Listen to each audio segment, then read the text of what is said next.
Yo, what's going on YouTube?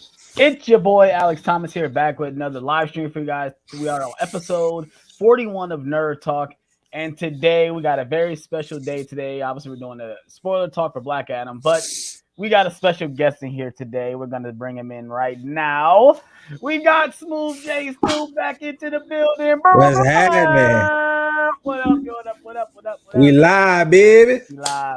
What's going on? Glad to have you back, bro. We missed you, man. We missed Glad you to over be here, here. man. I know you've been working on your stuff. I'm gonna let you talk about that. Since Let's say no. We're gonna say that for the end. We're gonna say that for the end. All right. If you guys aren't following him on Instagram, you probably already know, but I'll let him get more into that. But today we got some topics. Obviously, we're talking about today. Obviously, the main topic will be Black Adam, the spoiler review. But obviously we got some other stuff to talk about. We're gonna go ahead and get into those things. But Tyler, how's your day, bro? How you doing? It was long. It was long. I've been up since 6 a.m. Worked the 8-hour shift. I'm surprised I'm conscious right now. Yeah, that's how it be, man. That's how it be. Yep, it's gonna be a good one, bro. You're gonna be knocked out tonight. Oh yeah. You gonna see the back of the eyelid tonight. Oh yeah. But John, how's your day though, bro? It was good, man. It was good. There's some laundry. I mean, I got a family, so laundry never ends. But I got some laundry done and went and saw Black Adam and had a good time with the wife, and now I'm here. Awesome. So same here, chilled today, did some adult things, went grocery shopping, went to do grass toiletries and stuff like that. Then I do same thing, chill with the wife. Caught up on some of our shows. I'm very upset because two of the shows that I'm watching are about to end. So now I got to figure out some other shows to watch. But yeah, so my day was cool. Hopefully everybody that's in right now is all right. We got a couple people in the chat. We got Luke in here. What's going on, Luke? We got Marquise in the chat. Yo, Marquise, what's up? You in the chat, bro? What's up? That's my little brother right there. We got Dementia Scott also in the chat. What's going on, my dude? What's going on? But enough rambling. Let's go ahead and get into our first topic of the day. And we're going to talk about that Creed 3 trailer, baby. The directorial debut of Michael B. Jordan. Right off the bat, this movie looks great. Yes. It looks fantastic. I think Michael B. Jordan was the perfect choice to do this movie. He's been working on these movies for 1 and 2. But I think why he's the best choice because he's about to make it a personal story, which is the best way to go. Because we all talked about this. We were kind of scared that are they going to keep bringing in the Rocky characters and have them go against Rocky characters? Like, who's next? Mr. T's son? And I hope they was going to do that. And I'm happy that he's going back to it's more about him. Because at the end of the day, these movies are about him at the end of the day. The movies are called Creed. It's not Rocky Creed. That's not what this is. We get a Rocky mention, but he's not in this movie because I don't think he needs to be in this movie at all. But right off the bat, it looks great. Jonathan Majors looks fantastic in this movie. Bruh, he is monstrous. Yo, he looks great, dude. Like, oh man, like that's how I want to look when I get his age. Goddamn. The crazy thing is that Michael B. Jordan ain't no little guy. Michael B. Jordan is big, but like, dude, like Jonathan Majors, he looked like he would eat Michael B. Jordan. yeah. But that's what I say. Tyler, what give me your thoughts on this trailer, man? I think a lot of my worries have been put to bed by this trailer because we didn't know anything about this movie. We just saw set photos and we knew Michael B. Jordan was directing it. Right off the bat, I think the movie looks in line with the first two. I don't know if this movie has the same cinematographer as the first two. It probably does. But, from a trailer standpoint, from directing, looks on point. The tone is perfectly in line with the other two. And I like what they're doing with the story. I'm glad that it's even though last week I said I was okay with them doing the Clubber Lang thing because they made the Drago thing work. I'm glad that it's not that. I'm glad that it's actually something different. Jonathan Majors just looks great. You can tell he's gonna kill it. They're gonna have great they already have great chemistry from the trailers. it just looks really good. And I said this, that it looks like it would be my least favorite of the three, but I hold those two so high for me. I love those movies. They're both 5 out of 5. I agree. Yeah. And this one looks like it'd be a solid 4 or 4.5. It looks good. It looks really good. I think they showed a little too much in the trailer. So if they released another trailer, I don't think I'd watch it. But it looks really good. And I'm very, very, very excited for March. I can't wait for that. Jay Stu. I mean, I agree with everything Tyler said. I love the first two. They're nearly perfect movies. And this one looks, right in line with that. I didn't really have too many worries about it. I knew that this project was very close to Michael B. Jordan, and I had confidence that he was gonna take good care of it. But like I said, both the first two movies are excellent. And severely underrated. I agree. So especially two. I definitely think that Michael B. Jordan can do the job. Jonathan Majors is one of my favorite actors of today right now. I have yet to see him in anything that I don't like. So I definitely believe that he's gonna knock it out of the park with his performance. And like I said before, he's gotten so big, he looked like he would have Michael B. Jordan for dinner. So I'm definitely looking forward to seeing them beat each other's ass. Yeah. Now, do you guys think this is it? They're stopping at this one, or do you think they're gonna go like 4 or 5? No. They threw the tease in there with his daughter. Yeah. Which I would not be surprised if we get one where it's focused on her and he's her manager. Because that's what I thought they were gonna do when they were showing that he had a kid, but then when they were like, no, it's a a daughter, I was like, oh, maybe they won't do that. But they dropped the teaser in this trailer, so they could do that. This is something that stuck out to me though in the trailer. The fights look fantastic. They're very wide, and I really like that. That's something that all three of these movies got fairly well, is the way they direct the fights. They're very wide. They're not close. They're not shaky. You see everything. You see everything, Also, the dude he fought in the first one, he's fighting again, which I found interesting. I was like, okay. And Drago is going to be in this one again, which that interested me. I was like, I don't know. Maybe he gets his ass kicked, and of all people, Drago is the one to be like, "Listen, bro, get off your ass." I can see that. I could definitely see that.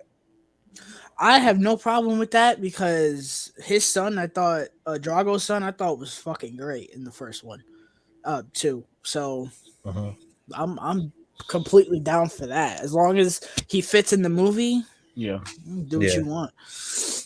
Yeah, and to go back to what you said about them showing a lot in the trailer, they did show quite a bit for a first trailer.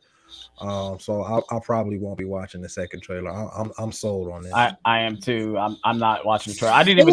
It wasn't to the point of Black Adam though. No. Black Adam, they showed everything.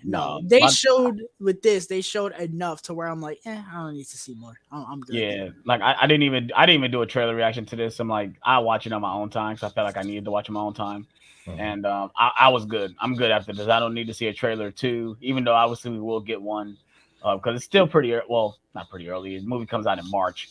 Obviously, we're so used to trailers coming out like 2 months before the movie comes out. No, we're used to Marvel trailers coming out 2 months. Yeah, for sure. Thor: Love and Thunder. Thor: Love and Thunder coming out. We didn't get a trailer till almost June. Like, I don't know what was going on like that, but overall the movie looks really good. Michael B. Jordan, hopefully he knocks out a part. I don't know if we talked about this. Did we say this, Tyler, saying they might consider Michael B. Jordan directing Blade or something like that? We didn't talk about it because that just came out like 2 days ago. Yeah, that's what me and Tyler was talking about on the phones. Like, maybe he's might be considered doing it. Michael B. Jordan's name has been thrown around a lot. I threw his name around last week, John. I don't know if you caught the replay, but I said last week that since I think this is Warner Brothers, even though it's MGM, because I don't know, there's a weird this is thing Warner with Brothers that. too. Because I know the first two were Warner Brothers. Yeah, it's MGM and Warner Brothers. So yeah, but I don't know if this one is Warner Brothers because the logo wasn't there. The logo didn't show. Whatever. Let's say if this is Warner Brothers, that, and I know they said he was involved in it somehow. If he's directing this movie and it's a banger, which I think it will be, I would not be shocked if Warner Brothers got on the phone and said direct Static Shock. Oh yeah, I wouldn't be surprised. But he's also doing the, well, I don't know now because of something else we're going to talk about later. But isn't he doing the Black He's Superman still thing doing that. That has nothing to do with that. He's not. I think that's been canceled. You sure? Okay, yeah. I think with the management, yeah. I don't know. They're axing so much stuff. We don't know what's official and what's not anymore. For sure. Obviously, we'll talk about that later in the show. But yeah, so that's our thoughts on the Creed 3 trailer. If you guys are watching on replay, if you guys are watching live, let us know in the comment section below or in the chat what you guys thought of the trailer. We all thought it was great. Definitely seeing it opening night. And yeah, so let's go ahead and move on to our next topic. And it's a sad one, guys. And I'm surprised we did not talk about it last week because Harry Potter is one of my favorite franchises of all time. I was at the airport when Tyler texted me this. And I was like literally stunned the entire time sitting in the fucking airport on my way back home from my business trip. Robbie Coltrane, I'm hoping I'm saying his last name right.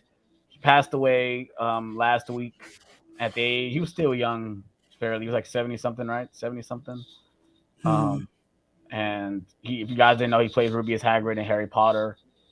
And he was brilliant as the character. He really brought him from the book to the live action to on the big screen, and it's just crazy. Like when you watch something for so long and then now they're gone. It's crazy, man. But it's life, you know. Yeah. Obviously, he lived a decent life. He was part of a big franchise. I haven't seen any of his other movies. I've only seen him in Harry Potter. I know he's in other movies, but it's the only thing I've seen him in. But yeah, I was pretty stunned. It made me want to watch Harry Potter. I'm not even gonna lie about that. It made me want to watch at least that first movie. Yeah, I did. I watched Prisoner of Azkaban. Yeah, the next day. Yeah, it made me want to watch the first one because he's a lot in that first movie. Obviously, he's the one that introduced Harry to the magical world, and it's just it kind of shocked me a little bit. But enough of me rambling. What were you guys' thoughts when you guys heard this news? I was shocked. I definitely he's definitely gonna be missed. I didn't even realize who it was until people started sharing the pictures. Yeah. Because more often than not, unless it's someone that I absolutely adore and follow, which I mean, I adored and followed him, but not to the point where I knew anything he did outside of this. Harry Potter, right? So when I saw the name, I was like, oh man, another celebrity died. That's sad or whatever. And then when I saw the pictures, I said, oh my God. And it sucks. Yeah, I thought about the scene. I had to post it on my own page on Chamber of Secrets where they're all giving him applause after he comes back from being in Azkaban. And then how Harry says the line, "There's no Hogwarts without you, Hagrid," and it just kind of made me tear up a little bit. Just like that's I feel like that's how the actor was too. He was a caring, loving guy. Like obviously we've never met the guy, but I've heard nothing bad about him as well. Any of these Harry Potter actors, but yeah, I just had to talk about this because we didn't talk about it last week, and it hit me. I'm like, how did we not talk about this? For me, a huge Harry Potter fan, I didn't bring this up. Like this I kind of disgraced myself a little bit. But yeah, I just had to bring this up. We're not gonna talk about this much because it's pretty sad. But if you guys are a fan of Harry Potter, let me know in the comment section below what you guys thought about this news. I want to know how the actors are feeling about this, especially Daniel Radcliffe himself. How did they feel about hearing this news? I know they're probably touched. At least he was able to do the special. You know, he was in the special too. So yeah.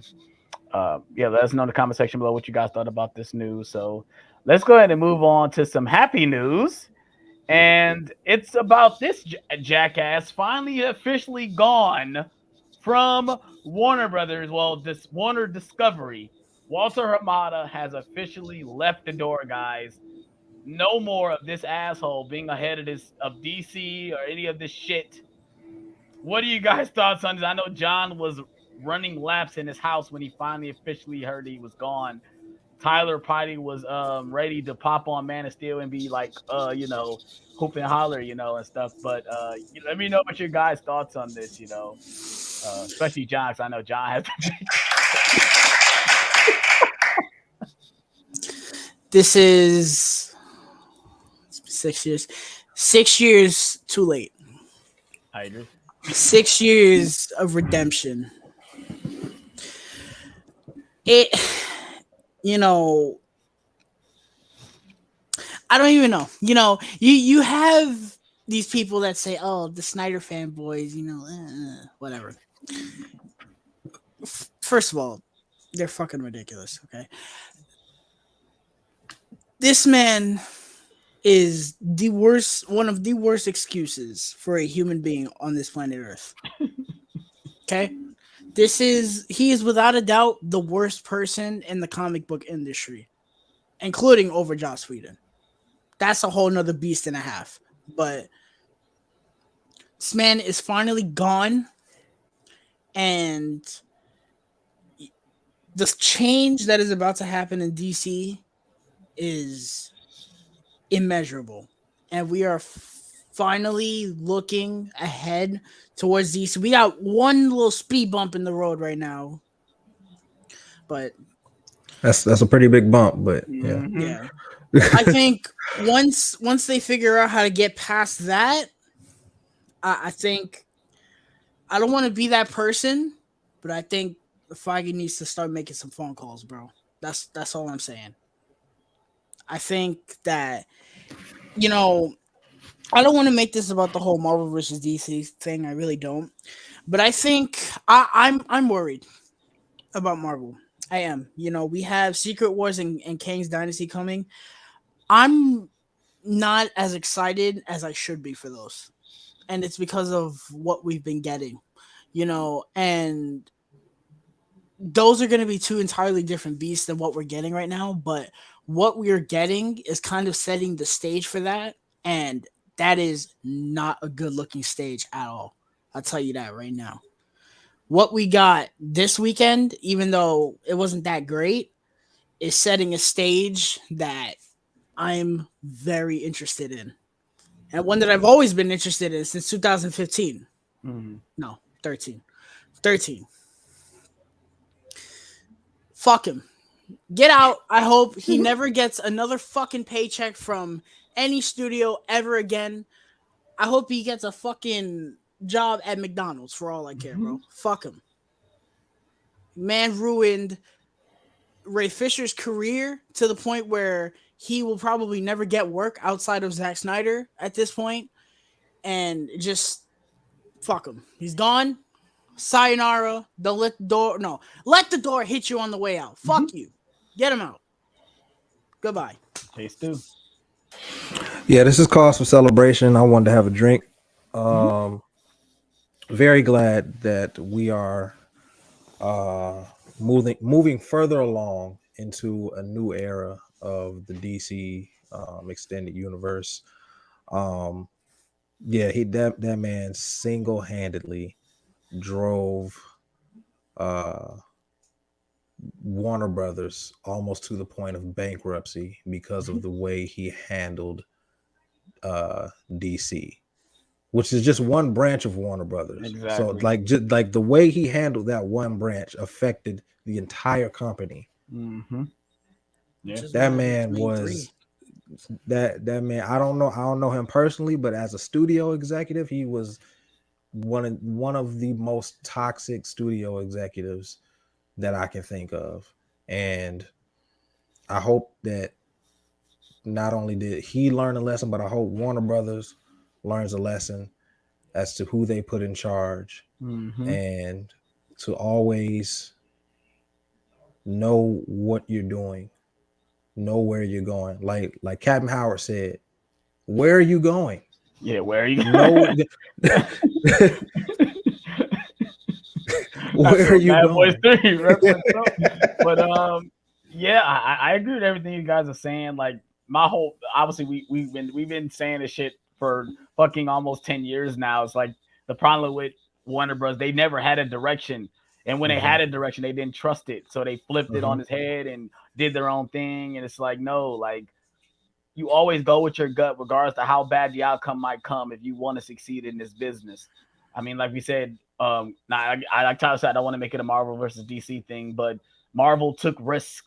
Like something like Guardian should not work, but they took the risk and did it anyway. You know, going back to like someone like, like they had a set goal, what they were going to go for.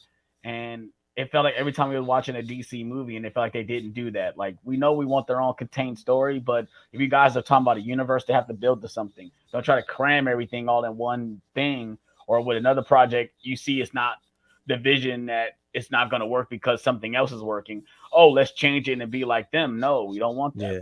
We want diversity in the superhero genre. Why you think movies like Logan works and Dark Knight works? Those are totally different movies within the superhero genre. Yeah, you can have things like the Avengers, but we need diversity. You know, if everything is the same, we all tend to get bored with the same and the thing characters, over and over again. The DC characters are completely different than Marvel characters. They're handled differently, they're written differently in their source material, and they're more interesting. I believe I think so, but you know, everybody has their own personal preference. But even if you have your own preferences, you still have to understand how to handle certain characters. And you know, I know a lot of people have their reservations with Zack Snyder, but I fully believe that he understood the essence of those characters. Even though he took some creative liberties, he understood what made those characters who they were. Right. And eventually we did get to see where he was going with those characters, but you know, people like Walter Hamada, Toby Emmerich, Jeff Johns, they were so reactionary and afraid of losing money that they sacrificed their creative vision, and in turn we got a very lackluster Justice League movie, which should have made $1 billion, but unfortunately it didn't. And it's they would release Zack Snyder's version. I mean, it probably wouldn't have made $1 billion, but it definitely would have been benefit. Yeah, it would have been very beneficial for the DC universe. But like I said, I'm glad that he's out of the way. That's just one more person that's gone, because I know whatever the chick's name was, she was like the first person to go when David Zaslav got there. I can't remember her name right now, but she's gone. Toby Emmerich is gone. Walter Hamada's gone. So right now there's no leadership in place, but we are taking steps in the right direction right now. So yeah, that's the question, I guess. We don't really know. They're probably gonna put someone we've never heard of in the head of, you know, production for over there, you know, when it comes to Warner Bros. Or even DC, and that's fine as long as they know what they're doing. Yeah, I feel like that's kind of the reason why it's taking so long, because they had that one guy that they were rumoring, and then it wasn't turned out to be true. I think they're doing that on purpose, because they know that this is probably the biggest decision they've made in forever. Yeah. And they know they fuck it up again. Most people have one foot out the door with DC. Some people have both feet out the door with DC at this point. Yeah. Yeah, it's kind of messed up, because like I said, I don't want to keep saying this, but you see what the MCU has done within these last 10 to 15 years. It's like they've made over 20 to 30 projects, you know, some better than others, but they've at least accomplished just much. When it comes to DC has the Trinity. They have some of the longest running characters of all time. And you take a movie like Love and Thunder, which most people don't like, people still went to go see it. Yeah, because people are still somewhat it's invested. the brand. They trust the brand. Nobody gave a shit about Black Adam, realistically, until people started opening their big fat mouths. Yeah, Dwayne Johnson. Yeah, we'll talk about that when we get to it. But you guys got any more thoughts on this news? No, man. Sayonara. Get the fuck out. Yeah, for sure. If you guys are watching the replay, if you guys are in the chat right now, let us know what you thought of this story in the comment section below. Are you happy he's gone? Are you sad he's gone? I don't understand why you'll be sad he's gone. I mean, we might be getting some good shit coming out now he's gone. So, let us know in the comment section below what you guys thought about this news. All right, let's go ahead and head over to our next story. And it's about Halloween Ends. Yes, we did a spoiler review on Halloween Ends on last episode of Nerd Talk. Go check it out if you haven't. It's streaming on Peacock, so you don't have to go to the theater to see if you guys don't care about it. I would give it a watch, since it's on Peacock. Fuck it. But this is the whole thing about there's a petition going around that they want this movie to be reshot for some reason. And it's getting traction too. I think traction. I think they're getting some signatures too. The goal is like 15,000, and they're at 11,000 already. Yeah. I just had to talk about this because I just think this is funny that these petitions be going around thinking they're going to do anything, and they're really. I don't know what's funnier, the fact that they made the petition or the fact that it's actually close to hitting the goal. But the fact that it's close to hitting the goal, because people have done stuff like this before. I mean, obviously that this is how we got the Snyder cut. Yeah. But this is how we got the Donner cut, really. Yeah. But I think it's silly. I mean, I don't really care for the movie, but I don't. A reshoot is ridiculous. I don't think what else can they do to change it. I mean, the way the story is laid out. You got to make a completely different movie. Yeah, that's what I'm saying. You talking about them basically reshooting the entire movie. I tell you right now, David Gordon Green, all of them is not going to do it. I tell you, Jamie Lee Curtis is definitely not going to do it again. She's done. I mean, she went on I don't know, Jimmy Kimmel or one of those shows. Like, man, she's like, no, I'm done. Fuck this shit. Like, I played this character for 45 years. I am done. Like, that's it. I'm sitting there watching Resurrections, and I'm like, damn, she died twice in this fucking universe. Like, bro, why would you want to come back to this franchise after that? Like, I am done. That's it. All right. This is just funny to me. I had to talk about it because obviously we're Halloween fans. We all saw the movie, and I just want to know, like, if this does reach its goal and they do go ahead and do reshoots, do you guys think it's really gonna happen? Like, because this doesn't make any sense to me. Like, I don't know. It's not gonna happen. Like, and we're supposedly getting extended scenes on the Blu-ray. I don't know if they're gonna do the extended cut like they did with Kills. But I've seen they're promoting like deleted scenes, extended scenes.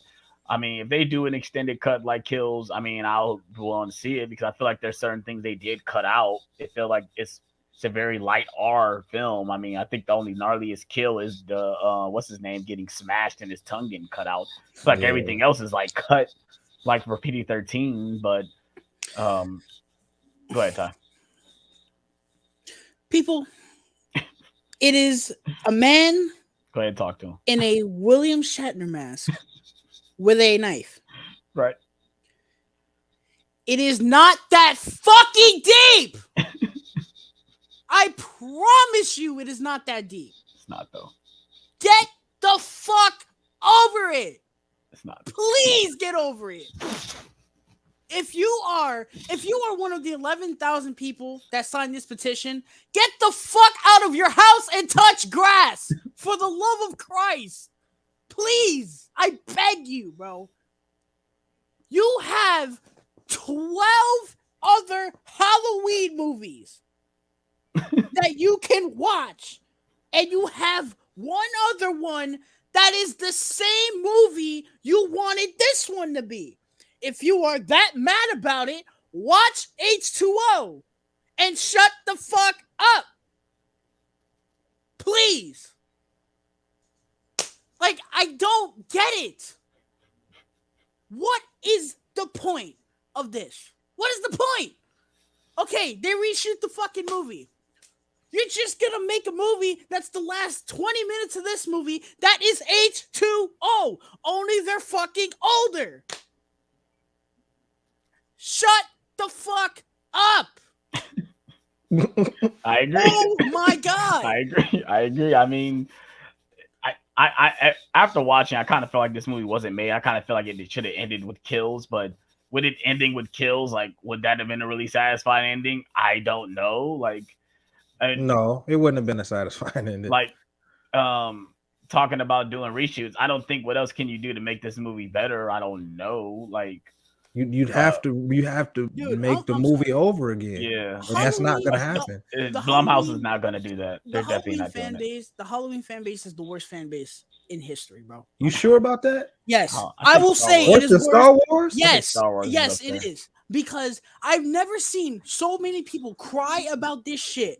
Yes, it's basically The Last Jedi, but to me, it's just, oh my god. Or like Rise of Skywalker. Like, no. The Last Jedi situation was not worse than Rise of Skywalker, because most people agreed Rise of Skywalker was not good, of which that was not good. This is just fucking ridiculous. It's not that deep. Because the difference between this and Last Jedi is Last Jedi was a second chapter. And, you know, they were doing different things. This, people are so mad because they wanted the same shit we got in the 90s. We got the same movie that you wanted. That's what you know, fuels me. It's like, bro, if they had made the movie the way you wanted it, the biggest complaint about that movie was that it's the same shit we saw already. And that's the biggest complaint about 2018. It's the same shit. Yeah. It's Michael versus Laurie again. Yeah. How many times can you see the same man fight the same woman and get excited about it? Yeah. It's not entertaining anymore, bro. Bro, I have never agreed with you more than right now. right in this moment, right now. It's like I said about the Marvel situation. Like, we get bored seeing the same shit over and over again. Like, now, that's what I'm saying. I give Halloween Ends its credit for trying something different with the whole spoiler with the Corey and Michael stuff. I give it credit because it could have been that. We could have got Michael chasing after Laura the entire time. That would have been boring. I mean, real talk. I mean, I think 2018 does that the right way. We don't need to see it again. The end result of this movie is the same thing as H2O, only he dies in a more different way. Yeah. Like, you cannot change that. Yeah. That shows that this trilogy was a waste of time and they should have just made it one movie, or if not, make it 2018 and Halloween Kills. You did not need 3 fucking movies to achieve the same goal you achieved 30 years ago. And then the worst part is that this is not even a trilogy because you're counting 1978. So it's 4 movies, guys. It's not a trilogy. Like, trilogy would have been Kills. Yeah. This is why I don't want Halloween Kills. Anymore. Halloween Kills should have ended with the last 20 minutes of ends. And that would have been fine. That would have been great. Yeah. But to go back to what you said, Alex, about the movie doing something different, I applauded for that. I don't think they went deep enough. I don't think they leaned too much into it. I think they attempted to go into this deep analysis of I don't know, fear and how it affects the people around you. Like, I thought it was a great concept, but I think that they should have leaned all the way into it and really dug deep. And it to me, it felt superficial. So I understand, why people don't like it, because I don't really care for it. But to want to reshoot it is ridiculous. Like Tyler said, you got how many movies? It's 12. 12. Well, 13 now, right? 13. Yeah, you got 12. You got 12 other movies. You got 12 other movies to keep you satisfied. And you got about 8 different timelines to pick from. Yeah. You don't like the way this one ends. Got the multiverse. The multiverse of Halloween. The multiverse of Michael Myers. And the thing about it is that this was done deliberately. It's not like the Donner cut or the Snyder cut, where where it was creative differences and they brought somebody in to do what the studio wanted. This is what they wanted. The studio and the filmmakers wanted to make this movie. Yeah, they wanted like this direction. They wanted this direction. Yeah, the filmmaker's vision was realized. Was this? Yeah, it's not like Richard Donner and Zack Snyder, where their vision wasn't realized the first time around. Their vision was realized. Right. So to want a petition for a reshoot, to want reshoots is kind of a slap in the face to the creator. Even though you don't like the creation, his vision was realized. So you got to respect that. Yeah, for sure. They don't want to do that. It's all about that. It's all the about worst part is that Mustafa Akkad would probably been a pig in shit watching something like this. He'd been like, yeah, okay. I mean, he probably would have been happy that they killed Michael the way they did, but he probably would have liked the direction they went with him, that he's evil within itself and is transferring to other people. I'm sure he probably would have liked that. But Michael he's in the movie. It's not like a Halloween 3 situation where he's not in the movie at all. This is why I don't want any Halloweens in movies anymore, because it's going to inevitably be the same shit. You can't do anything with this franchise anymore. With Michael Myers, you can't. You're done. They milked it. The only thing you can do is Season of the Witch style. That's it. Yeah, other than that, you're done, bro. And I'd be all for that. I love the idea of anthology, because Friday the 13th, yeah, it's the same thing, but at least you can make that fun. You can't. To me, they changed. They changed it once you made Jason a zombie. Now it's a different franchise. Same with Freddy. Like Freddy could do the same thing. Even but 2009 Friday the 13th, I feel like they changed it in a way because they made Jason like a fucking machine, Yeah. The only franchise to me that I feel like has potential, but you have to get the right person, is Nightmare on Elm Street. Yeah. You can do so much with that franchise. You got the supernatural. This franchise is done to me. Every time they will announce, which they will announce one, I give it 5 years before they announce, we're doing this again. They gotta remake it. Yeah, it's gonna be another remake with Michael Myers. Not even them doing Season of the Witch. It's going to be with Michael Myers. They're gonna remake it. I won't care. I won't care, because it's either gonna be it's shot for shot remake, which no one wants, or it's gonna be something like Rob Zombie where they change it and more than likely it won't work. Yeah, leave it the fuck I agree. alone. Leave it alone. The worst part is that this franchise, we clearly see it makes money. So that's the only reason why a studio would want to pick up and do it again, because they know it's going to make box office. At the end of the day, that's all they care about. They don't care about not giving us a good product. They care about, whether or not the name recognition and, if it's going to bring butts in the seats. You put Michael Myers on the screen, people are going to go see it. As much as I didn't care for movies like Barbarian, Black Phone, and X, I respect those movies 10 times over movies like this. Yes, they're trying something different that are not good anyway. Franchise, even Scream 5, fuck Scream 5, because they didn't do anything with that either. Mm-hmm. That was a fucking joke and a half. I'm done with this franchise, legitimately. I just don't care anymore. They've gotten me to a point where I was invested after Kills, and this movie, and it's not even because of the fact that I didn't really care for this movie that much upon 3 rewatches. It's just I give up. Because clearly you wanted to go in a new direction, but that you didn't pull through. If you've seen the movie, you know what I'm talking about. Mm-hmm. So it's like they wanted to, but they were afraid to actually do it. Right. And that to me is worse than just going in a new direction. Yeah. Because it shows that you don't have the balls to actually do it. Yeah. And if you don't have the balls to do it, why am I going to be invested in you? Yeah. I'm over it. Fuck Halloween. I'm not interested in this fucking Exorcist Peacock bullshit trilogy that David Gordon Green is doing. Fuck that shit too. That shit can go kick rocks. I don't know who the fuck is asking for an Exorcist sequel trilogy. Why? Who in their right mind? Why is The Exorcist a franchise? Why? The Exorcist shouldn't be a franchise either. That's another movie. That's another franchise. The only one I haven't seen it, but most people like it. The only one that should exist is 3.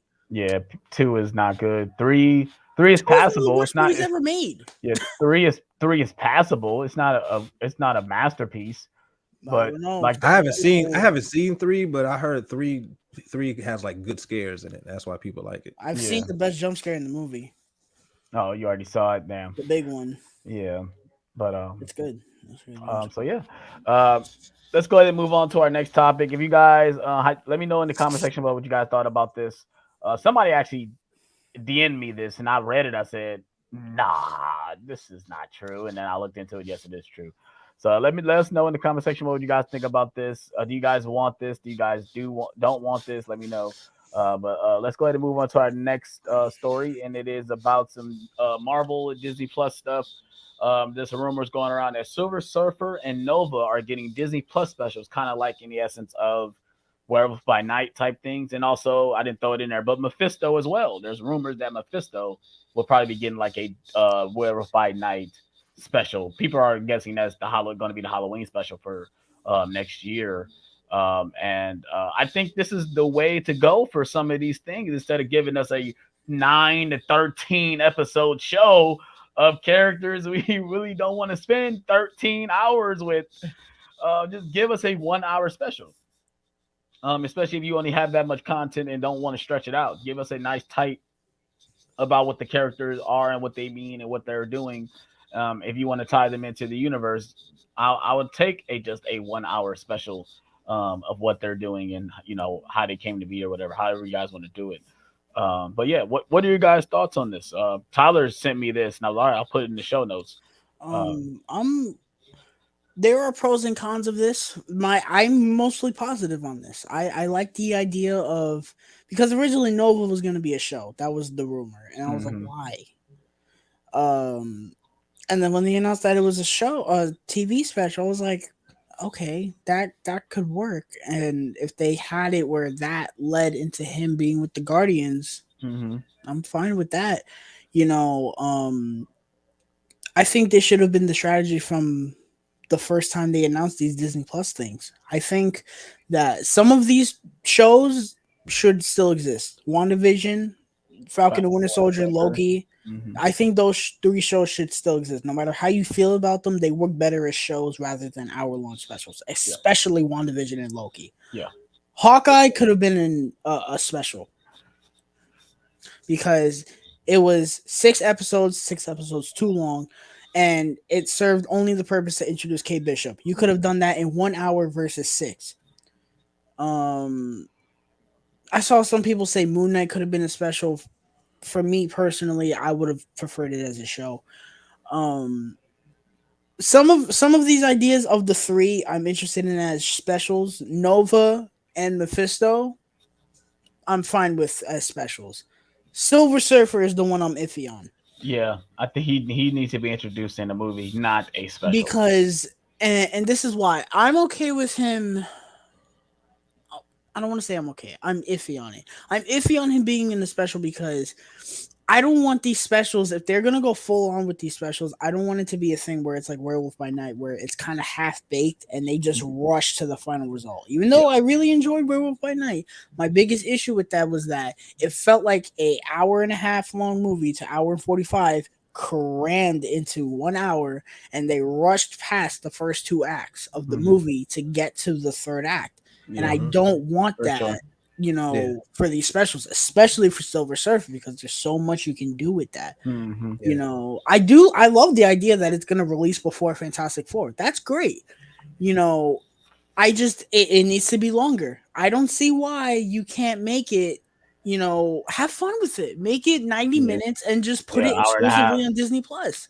There's nothing wrong with that. Because this is a weird example, but Hocus Pocus 2 was a straight to streaming movie, and it looked fantastic for a streaming movie. It did though. It surprised me. If you, and that was like hour 40, something like that. Yeah. Just give me 90 minutes and tell a short but straightforward story with these characters, and I'm perfectly fine with that as long as they feel complete. I don't want them to feel like I wish they did this, or this feels missing. I don't want that. But I'm on board for this. I like this definitely for sure. Jay Stu. No, I agree. I'm okay with Nova being a special. Mephisto being a special. I'm even okay with Silver Surfer being a special, but I would prefer a movie. I feel like Silver Surfer is a character. He's not necessarily a household name, but more people know Silver Surfer than Nova, and definitely more people know Silver Surfer more than Mephisto. I would even go as far as to saying more people know Silver Surfer than Moon Knight. Yeah. So I think that for certain characters it works, and it could work with Silver Surfer, but you tread lightly because this is a character that people obviously care about. And I would hate for them to do Silver Surfer a disservice by like Tyler said, telling a half-baked story and expediting through backstory in order to get to spectacle. Because if you're just gonna do that, don't even do the special at all. Yeah, I agree. I kind of feel like I know they didn't have the rights to these characters, but like knowing someone like Silver Surfer could have, and Nova could have, what they could have brought to the MCU during the Infinity War days. Obviously, they are big to those stories, especially someone like Silver Surfer. Silver Surfer is the one that alert everyone that Thanos is coming. It's not Hulk. It's Silver Surfer. Is that they obviously flipped that, they remixed it, and Nova is one of the ones that actually has the gauntlet, so they kind of flipped that too. But I'm excited to see what these characters bring. I mean, I'm kind of curious of who's going to play these characters. I know that most likely Silver Surfer will be all CGI. He's going to be voiced over. Someone's going to be doing mocap for him. Listen, bro, they make him look like Rise of the Silver Surfer. You ain't got no complaints from me. Just improve that CGI a little bit. For sure. Even though the CGI was pretty good back then, but it was 2007. It's 2007. It's gonna look a little dated, but even back then, that didn't look. Silver Surfer looked dope. He looked dope. He did. I'm sure if we went back and watched it now, we'd be like, that's not as great, but it looked pretty good. Yeah, for the time. Yeah, for sure. I think of all three of these characters, I don't think any of them excite me for a special as much as someone like Ghost Rider would. Yeah. I think a Ghost Rider Halloween special would be fucking kick-ass. Give me Keanu Reeves. He says he wants to do it. Go ahead and put him through that door, bro. They're not gonna do that. I know they're not, but I think a Halloween. I think that'd be dope, though. I think a Halloween Ghost Rider special that really dives into like hell and shit like that. Especially since we've seen hell for Multiverse of Madness briefly, but we did. Yeah. Talk about the skull realm, right? Well, the skulls and stuff. Well, that, and also when America through the shit. And I thought that was hell. I could be wrong about that. I thought that was hell. I think a Ghost Rider Disney Plus special would be very exciting. And I think a lot of people want Ghost Rider, especially because we're getting a lot of teasers for Midnight Suns with him and Blade, and Black Knight too. And we got Elsa too in Werewolf by Night. I think that'd be really exciting. If they had announced that, I'd be like, yeah, that's gonna be raw. Yeah, we might be getting that with Mephisto. I mean, that's another character that's very involved in the Infinity Saga. That's like, speaking of Mephisto, why is he showing up in Ironheart of all things? I don't know. Yeah, I got a feeling that's gonna be debauched. I feel like that's not gonna be who. I don't think he's gonna be. That's so weird. Of that, I don't think that's gonna happen. Of all things, it's that. Yeah, that's weird. Because I think him showing up in WandaVision, or hints of him being in WandaVision, works more than him being in Ironheart. Obviously, he's tied to Wanda. I kind of don't like the idea. And same with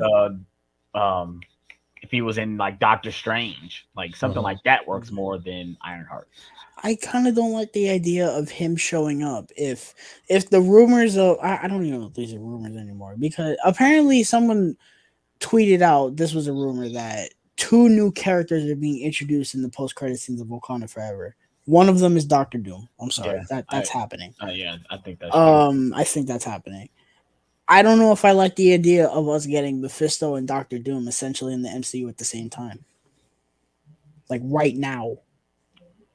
Unless Mephisto's not hanging around before Secret Wars. As I say, I don't think if they do that character. I hope they don't do that. But if they do that, I could see Mephisto being like a low-key type character. Because that's gonna be wild. I think that would do Mephisto a disservice. Mephisto was never he's a side character. He was always he's the side thing to Thanos. Mm-hmm. That's what he is. He's not like, because think about this. We're gonna have he's not as big as Thanos. He's the side. He's the fucking like henchman.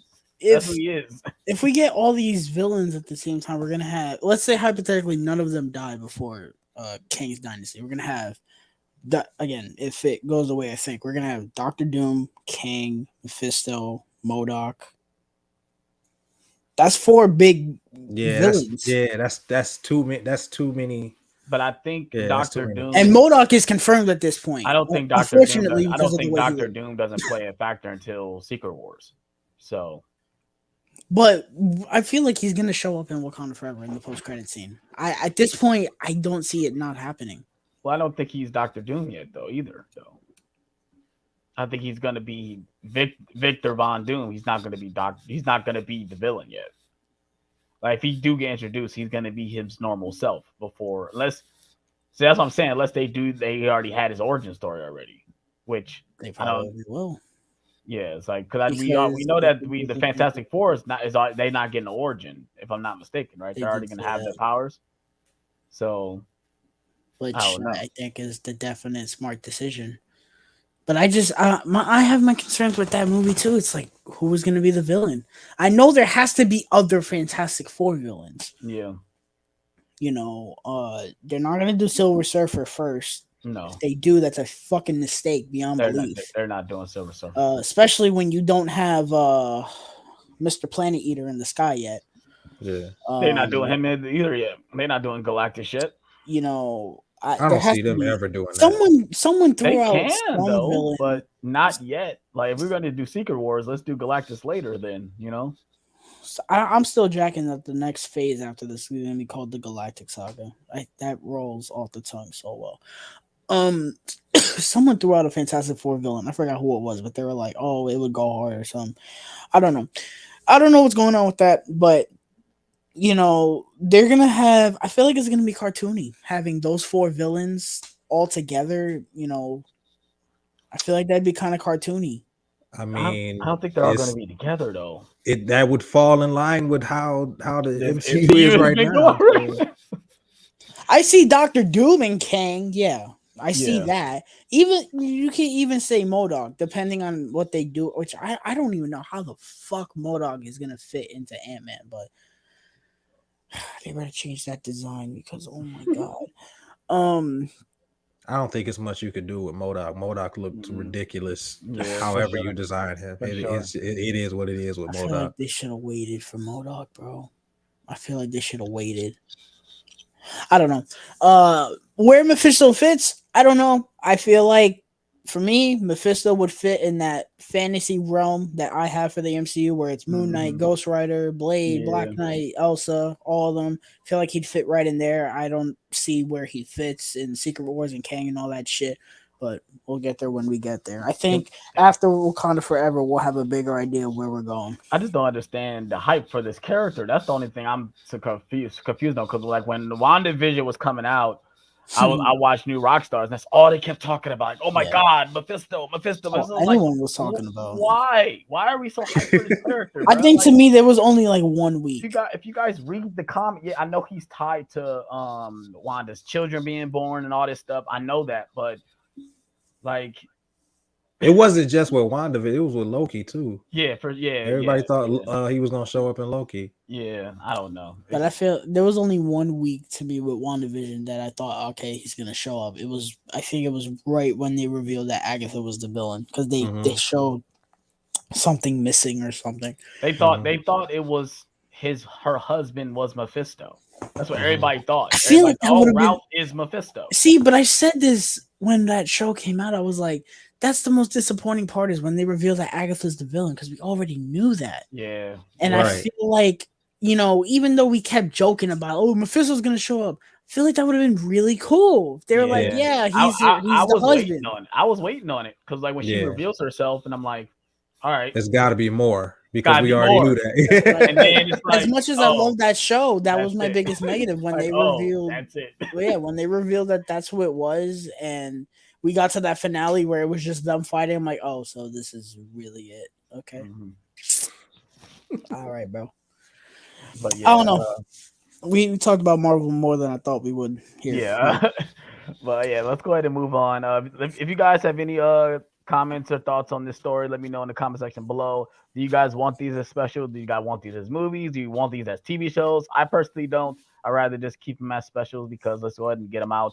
I don't think I need 8 weeks of a content on Silver Surfer Nova. I don't need that. Oh my god, that'd be so boring. Yeah, I'm sorry. That'd be so boring. Silver Surfer is such a cool character, but 8 episodes about him? Nah, bro. I'm sorry. Nah, I'm okay. But yeah, let's go ahead and move on to our main topic of the day. And of course, you guys already know that is the Black Adam spoiler review. So spoiler, everybody, if you guys have not seen Black Adam, leave now, hit watch later, come back at this part. Obviously, I'll have timestamps when we start this spoiler review. I'm very excited to talk about this. Obviously, we have a post-credit scene to talk about. We'll talk about that a little bit later. But yeah, let's go ahead and get into it again. We're not talking about the post-credit scene, or we can just talk about that right now. Can we? Do you want to just talk about that right now, just to get I wanted to hear John's thoughts on this. Are we talking about the post-credit scene? Or are we talking about it? Right. Tyler holding the shit in his hand, so like like he just found out. Go ahead. I was happy to see Henry Cavill back. I was on the big happy. Screen though. However, everybody already knew it was like the Spider-Man No Way Home situation. It was exactly I was happy to see all 3 Spider-Man in the movie. But this to me wasn't as bad because with No Way Home, we knew before the fucking first trailer came out. Yeah. with this, we only found out about within like a month or so. 2 weeks. No, for you it was a week. I know for like a month. It was like a month, yeah. Yeah, I didn't pay attention to that. But No Way Home, that was way worse because we knew about that shit like weeks before the first trailer even came out. So I don't think it's quite as bad, but it's on that level in some aspects. I mean, it to me it gets me hyped that we already kind of knew. I think I think Amanda Wallace said in the trailer though. That's the one thing that's crazy is that he says he's the powerful thing on here, and I don't know if she says not only on this planet but not in the universe. I think she said something like that, and I think that was in one of the TV spots. Mm-hmm. And I'm like, oh yeah, they're hinting that Superman still exists in this world, but is they gonna bring him back? And I think me and Tyler talked about off screen that they were gonna shoot it like they did Shazam. They weren't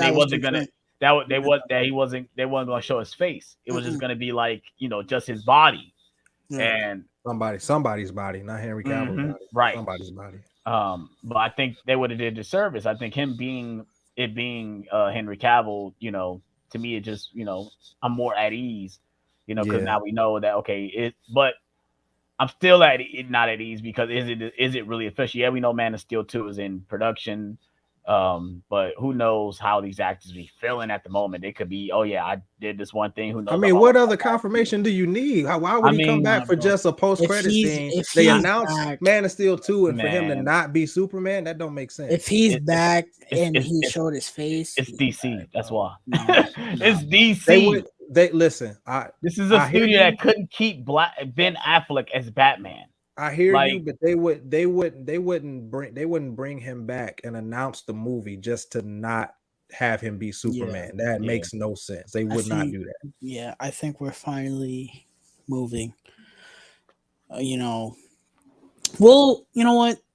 We should talk about it then because I do want to actually talk about this movie because I do feel bad for this movie in the sense that nobody actually cares about the movie. Yeah. They're just talking about the post-credits. Yeah, I wanted to talk about my theater experience, even though I said it in my review, but I walk into the theater and I noticed something was off because the parking lot wasn't packed.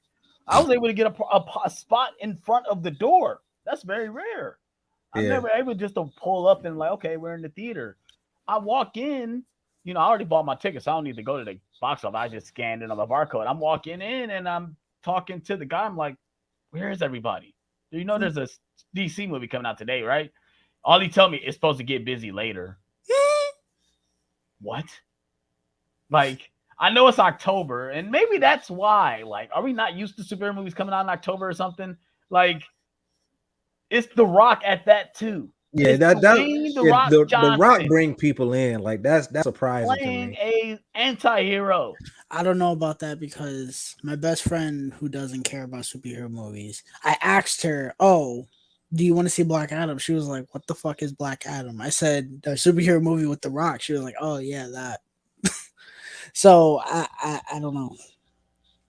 Yeah, it's so strange. Like I said, I only had about 10 people in my theater. When I got my tickets, I thought, okay, I'm not gonna have my seats. I like sitting like right in the middle of the theater. And I was able to get my seats, and there was only like 3 people in the theater when I bought my tickets. And this was the same day. This was Thursday. I bought my tickets Thursday. And I'm like, wow, no one really cares about this movie. Like, and it's unfortunate. And people are upset with The Rock for promoting it. No, he wanted to get people to see this movie. Yeah, like why would he not promote his movie? No, it's not because he promoted it, it's how he promoted it. He did too much. No, I'm not talking about that either. Talking about what he said in terms of them not shutting the fuck up about the post-credit scene. Yeah, that's what I'm talking about. He said too much. He said too much. Yes, that's what it was. Said too much. It was so irritating. That's all this marketing was. I'm sorry, but nobody gave a shit about this movie until about 2 weeks ago when people kept running their mouth about the post-credit scene. Yeah, that's the first reaction when people came out of New York last week. Oh my god, that post-credit scene! Oh my god! Even my friend, I texted him, "Yo, bro, how was Black Adam?" "Oh, it was pretty good." That fucking post-credit scene, though.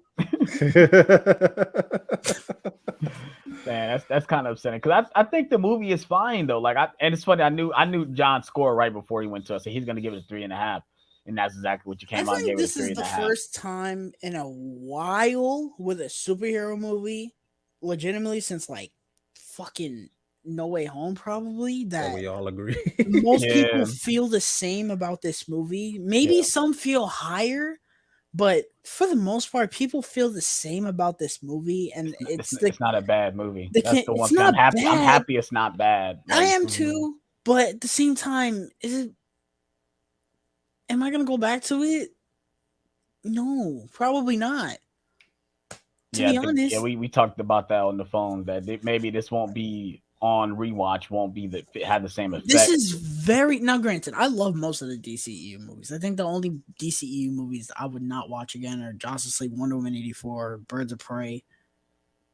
That's it. To be honest. Mm-hmm. All the other ones I either like or really fucking love. Right. This is I think this is only above Birds of Prey. So of the ones I like this one the least. I thought this movie was fun. It is fun. I can't say I didn't, laugh and have a good time. But at the end of the day, when that movie ended, I was like, okay. That happened. So, I want to go ahead and get John's thoughts since he just saw it today. Yeah. Go ahead, Jay Stu. What was I going to say? Rewind to earlier this year in one of the earlier episodes of Nerd Talk, when we were talking about the upcoming movies for this year. Mm-hmm. The movie is almost exactly what I thought it would be. Mm-hmm. Me too. I saw like the early critic reactions and I saw the low scores. I was like, from the trailers, it don't look that bad, but I'm still not going into it with high hopes. Mm-hmm. Now, I was excited to see it today. Like maybe Thursday, Friday, I started getting excited for it because I was not looking forward to seeing this movie. Not saying that I didn't want to see it. I had no hype for it at all up until about 4 days ago. And like I said, that's only because I knew that it was going to be a fun spectacle-driven movie. That's why I got excited, because Yeah. the positive reviews were like, yeah, it's really fun. And that's what I thought it was going to be. Well, I'm probably the least one that wasn't excited for this movie. I came out of the trailers like it looks very generic. The second trailer, while it showed way too much, it got me hyped. I was like, well, let's fucking go. And I was kind of right. It's kind of the run-of-the-mill superhero, anti-hero type that's movie. Exactly what it is. Now, for better and for worse. Yeah, I enjoyed the movie. I'm gonna buy it when it comes out. I'll watch it again, but I probably won't watch it often, but I'll watch it again. Yeah. I'll start with the things. I'll start with the things that I like. You can go very descriptive too. Obviously, spoiler. Go ahead and get scenes too. I love that it was tonally consistent. Yes. It didn't go in and out of being very serious and very funny. It knew what it was and didn't try to be anything else. Which is more than what I can say for some Marvel movies this year. Mm-hmm. Also, who directed this movie? The director of Orphan. All right, so the director, his name. I didn't want to say it wrong. The director and The Rock they clearly, if not fans, they clearly have an appreciation for Zack Snyder. Yeah, because it looks very. I said there are Zack Snyder. There are some shots that are very reminiscent of Zack Snyder, and then there are like 300, bro. There are like 2 shots that are straight ripoffs. Yeah, from Man of Steel. Yeah.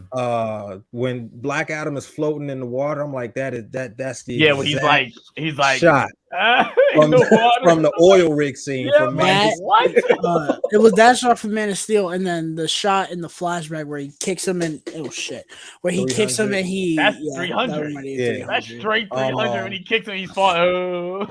When Black Adam is woken up out of his prison and he's confronting the Intergang on the ground, that's straight from Man of Steel. When Superman was talking to General Swanwick, like that, this movie is heavily Snyder influenced, which I really liked. Of which people don't. I wonder why. Right, and I've seen other directors try to emulate Zack Snyder. Most notably, whoever directed the sequel to 300, 300 Rise of the Empire. Yeah, that is a Zack Snyder imitation done wrong. This is a Zack Snyder imitation done right. So I was very, very happy to see that they have some appreciation for his style of filmmaking. To a point, because I feel like some of it was a little too much. I feel like they kept going with slow-mo every time something happened. It was in like the first 30 minutes there was a lot of slow-mo. I was like, we don't need this much slow-mo. And for me, like I did like go ahead. Oh my bad. I did like The Rock. Oh yeah. I didn't love him. Mm-hmm. But I did like him. I think this is the early stages of it. Yeah. I think with him being, you guys know the story. He's been in prison for 5,000 years, and him coming to terms that his world is not the same. He's gonna be like this. It's a fish out of water story. Yeah, which I did not expect. I didn't expect that. I didn't expect them to make it kind of like Wonder Woman. I was like, that's what we're doing with this. Oh, okay. I did not like the kid. The kid was kind of irritating. I like the kid. I didn't like the kid. I liked the kid, and I hated the mom. I didn't like either. Getting to the things that I didn't like, the story and the cast. Yeah. The story is I wouldn't say it's non-existent, but they stretch out such a thin story. I'm like, this movie could have been an hour and a half. Yeah. I could have been on my way home. Thin as a and the cast. Some of them. For me, some of them. About half the cast, I was like, I don't like you. I don't like you. I really don't like you. Let's get through who I like. I like The Rock. The Rock was really good. Yes. Pierce Brosnan. Yes. Awesome. I like the girl for Cyclone. I like the kid. Oh, she was all right. I did not like the kid. What do you think of Adam Smasher? I liked Adam Smasher. I like the actor. He felt so much like Deadpool to me, man. I have a personal the only one that feels that way, bro. You only say that because of the mask. Everybody said that when the mask. He does look like Deadpool. That mask. I have a personal bias to him because he was in a show that I really love. He's fine in the movie. I don't like his character at all. Me still. Yeah, that's where I stop. And then the actors that I did not like, I didn't really care for the uncle at all. No. About the villain. He did have a couple funny jokes. I did like how at the end he shows up and she's like, "What are you doing?" He's like, "It's okay. I died by electricity. Yeah, I'm that okay." Was pretty funny. Yeah, that was dope. I did like that. I didn't like the mom at all. At a point, I was like, "Shut the fuck up." I'm right there with you. I didn't like the mom. I didn't like the kid. Nope. I wasn't too big on Cyclone. I'm like right in the middle with Aldous Hodge. I don't like him or I dislike him. I'm right in the middle. He's there. He looks so fucking goofy when they show him in that helmet, bro. I'm like, bro, I don't buy what you're saying. That's not his fault. Hawkman's helmet has always looked goofy in live action. I think that helmet only works in animation. I like it. I like it. It's the shot that I think he's either talking to Black Adam, but it's like he's talking to him, trying to intimidate him, and he has the mask on. I know exactly his what eyes is not on. Like it's like one eye is this way, and you don't see eye. Now you just see one eye, and it's like the way it's shot. That's the only I will admit the helmet first is shot, too big. That's why. They need to. Like I don't you say see his right eye, and his left eye is completely covered. Like, what are you doing? I don't want to say I don't want to say this because they made it work in the first Thor, but I think they need to stop giving people Egyptian style helmets and shit because clearly it don't work. I don't mind the helmet in this movie. You know, it's not as bad as the Love and Thunder helmet. I've seen people comparing it to that. I'm like, it's not that fucking bad. I'm sorry. The Thunder helmet is trash. I like the costume. I actually thought it was a bit tamer to what I've seen from Hawkman. Yeah, you talking about everything below the neck? Yeah, because I love the costume design in this movie is great. Because I've seen, him in Justice League and then Injustice. I've seen different costumes from him. First of all, this is a little nitpick for me. This has nothing to do with my criticisms on the movie. I'm getting very annoyed when characters have feathers and they keep changing the style of the feathers. It's kind of bugging me because Hawkman and Hawkgirl don't have metal wings. They have like actual feathered wings. I don't know. It's a nitpick. They did that with Falcon and they did that with Archangel and X-Men too, and that really bugged the shit out of me. I kind of Archangel actually gets metal wings in the comic. But I think they just do that because it looks more badass other than someone having actual wings. Because I would have preferred regular wings. If he, even though he does nothing in that movie, Angel in X-Men: The Last Stand looks fucking dope. I love that scene where he busts out of the seat and the wings pop out. That shit is awesome. I love that scene. That's just a little nitpick. I thought Hawkman was cool though. He talks a lot of shit and gets his ass whooped. But I like he don't quit though. I mean, the one thing I gotta give him credit, he don't quit. Like he got his ass beat, but he was ready to keep going. Like, I mean, we gonna square up again. Let's go. No, we gotta talk about Dr. Fate because me and John with Dr. Fate, we're big on Dr. Fate. I think he kind of stole Pierce Bronson. I might be the odd man out on this one, but go ahead. Oh shit. I think I know what you're gonna say. I think he stole the show regards to the ending. He stole the movie a little bit, and I kind of felt the same way with how they did what they did. First of all, go ahead. Did you guys catch? Well, Alex might not have caught it. No, they John, I caught it. I caught it. When he did it, I was like, me and my friend when he did it, we were like, yes, bro. It was awesome. Something from Injustice. Yes. Yeah. His finisher. He did his super move. Okay. Yeah. He did two moves from Injustice because he did the outro thing and then he dropped the symbol on. I was like, oh man. Yeah, like, that might have been my favorite Easter egg in the movie. I was like, oh, you motherfuckers, bro. That's awesome, bro. Yeah. Dr. Fate was really cool. I've seen a lot of people compare him to Doctor Strange, and it's kind of really annoying. They're not the same character. I mean, the worst part is when he multiplied himself, and then Doctor Strange did. I think he only did it like one time though. That's not his signature move, but yeah. I really like Dr. Fate. This is easily the best thing Pierce Brosnan has done in I don't even know how long. Yeah. Which I was happy about, because when they announced that he was in this, like in the trailers, he seemed cool, but I was like, Pierce Brosnan, really, bro? It's like casting Bruce Willis in something now. Yeah, it's that level for sure. But he was great. I don't know if it's that bad, but he was having fun, and I like that. The one thing I did not like about Dr. Fate is now what they did with the helmet in the third act was really cool. When Hawkman did what he did, I was like, that's fucking dope. That was really cool. But I'm concerned with the helmet just disappearing. Well, the thing is, I'm hearing, I don't know if it's confirmed, but the helmet disappears because it's going to find another person to be worthy of the helmet. That's what it's doing. That's what I was hoping. It's not gone. It's finding the next Dr. Fate. That's what it's doing. It's like a Green Lantern ring. Yeah, people say like Dr. Fate is not gone. It's going to be another person. Well, The Rock already said that character is coming back. Yeah. I thought it was going to be Atom Smasher, because he says in the movie, he's like, oh, what happens if I touch it?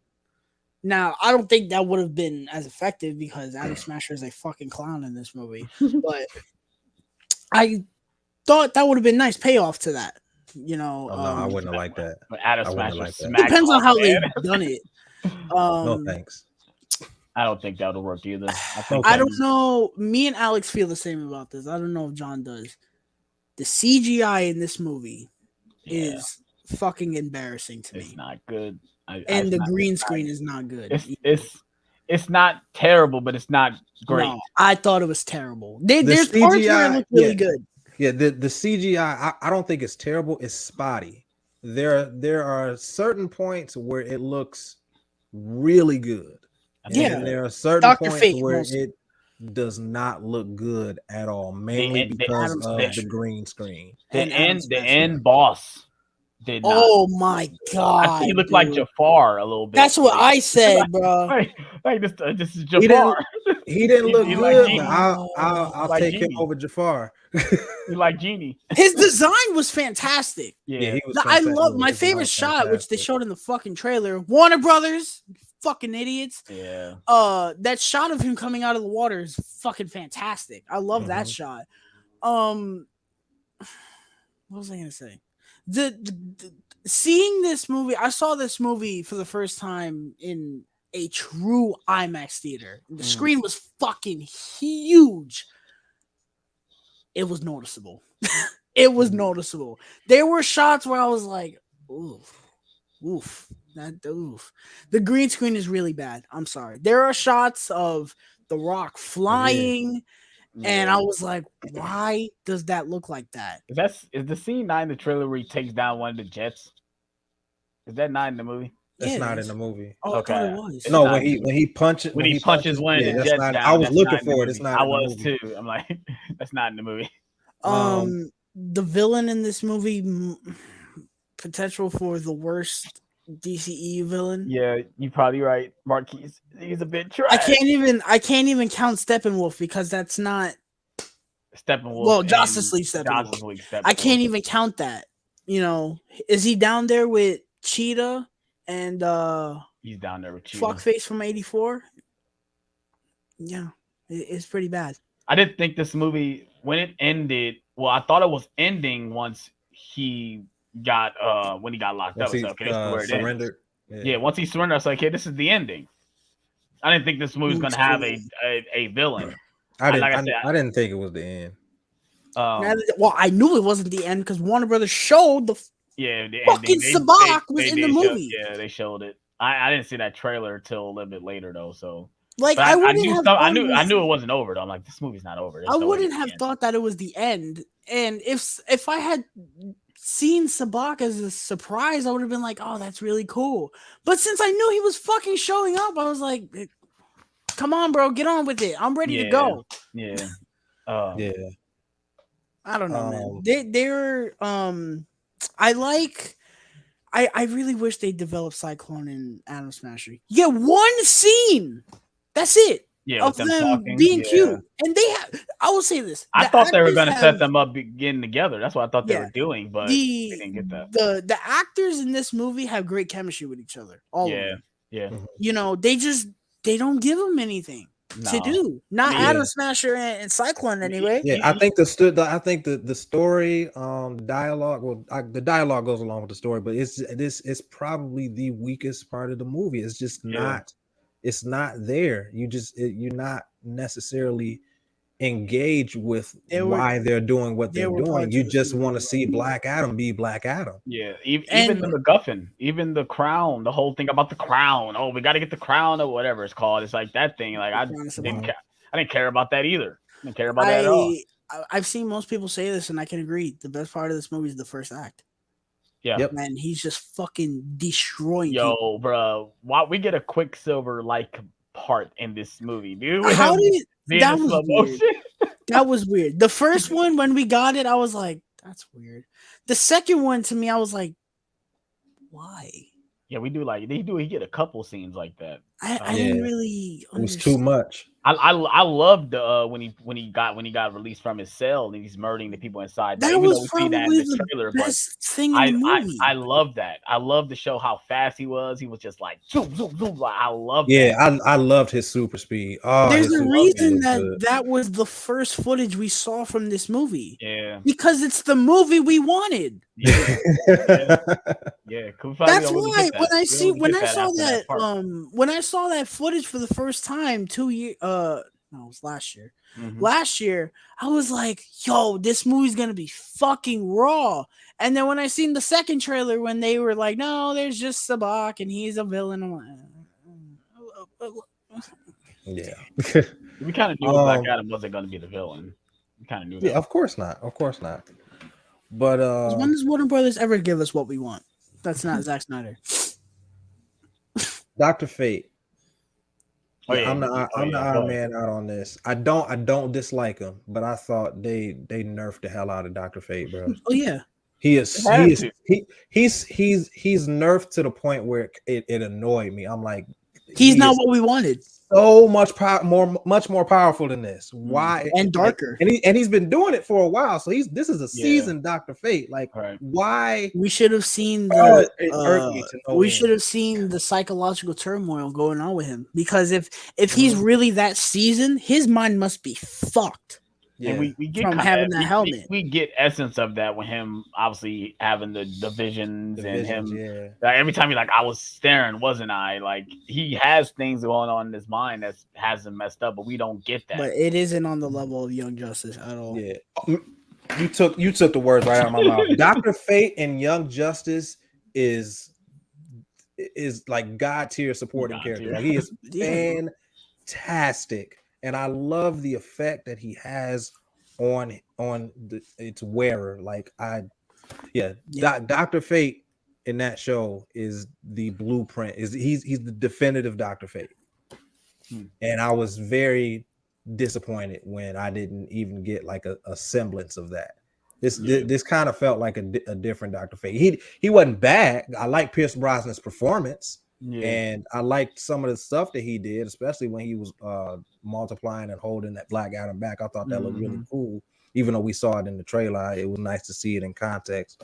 But this feels like a very different Dr. Fate, which I was disappointed with. What are you guys' thoughts on all the DC stuff? Like, Jesus Christ! Right off the bat, he has DC Comics and all that stuff. The kid is obsessed with the DC. It annoyed me. Like, it annoyed me how on the nose they were about Superman. That's what annoyed me. He automatically shot when he woke up out of bed, shoots the Superman. Shot his head off. Yeah, head off right immediately. And like that, they literally destroy his room. It's more slow mo of all the action figures. What did you think about that fight? I thought that was probably my favorite part. That wasn't the beginning. I liked that. Which fight? In the house, when it was just him and Hawkman 1v1.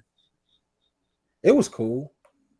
I like that there was no music. That was awesome. And you heard all the blows and shit. The best part was Dr. Fate teleporting everywhere, trying not to get hit. That was funny. Oh yeah. He's like, I'm gonna sit this one out. That was hilarious. That was like that. He's the cool guy. He's like, man, shit, y'all can act dumb, but you got a bigger problem, man, guys. Shit. Like, shit. I did like that they actually fought though. I didn't think they were gonna fight. I like that they were just like, bro, I'm tired of your shit, bro. I'm gonna try to kick your ass, of which I will miserably fail at because I suck. Not even that. Black Adam has all his power. Like, he's very powerful. Like, dude, like. Oh, let's talk about comedy. John, how did you feel about the comedy in this movie? I was very surprised that it was here. I didn't wait, you were surprised that there was comedy in the movie? I didn't expect it to be first of all, I didn't expect to be there as much as it was. And I didn't expect the jokes that they were gonna throw out. Like the amount, like the running joke with the catchphrase. I was like, this is really funny. I didn't expect to be laughing as much. I thought it was pretty funny. The movie, I thought it was funny. Yeah, I did chuckle a couple times. I don't think the humor was egregious. I thought it was pretty balanced. Not like Justice League. But when that first trailer came out and he punched dude up in the sky, I was like, I know exactly what kind of movie this is going to be. It was exactly that. That's a comedy. So I'm here to say, I told you. He's done it a couple times. So like when he chases the guy when he's trying to get Hamada, and he throws the guy up, and he's like, "Oh, we need him because we need the information." He's like, "You killed him." That was genuinely funny.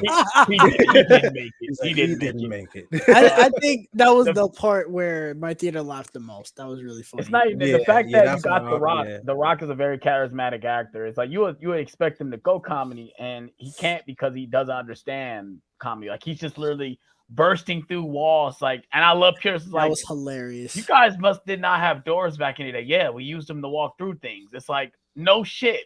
That was very Drax-like.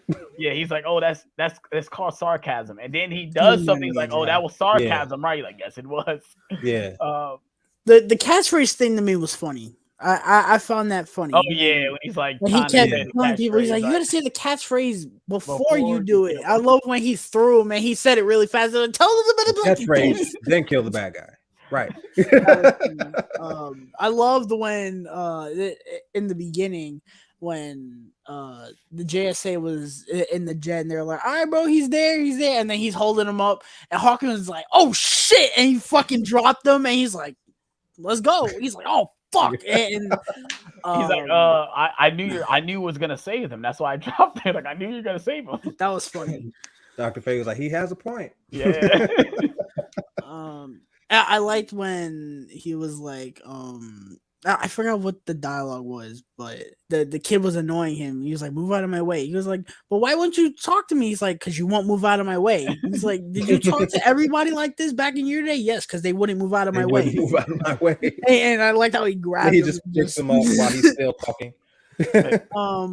He kind of annoyed me. He kind of annoyed me that he knew all the. He kind of annoyed me that he knew all the superhero stuff. Like, kind of pissed me off. He was supposed to be like Freddy in Shazam. Yeah. But Freddy is so much better than this kid. Let's talk about that.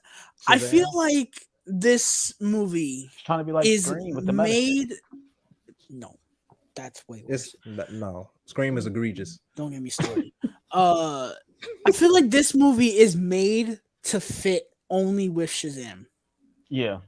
Now it has a Zack Snyder, it has a Zack Snyder stuff in it. But I feel like this movie is solely made that when you watch Shazam, Black Adam, and then whatever we get, after this, it will feel like, this fits. Kind of like when we get Aquaman and then. Well, I think also we got to think about if the events of Justice League happened, now they became household names, so now everybody's capitalizing on that.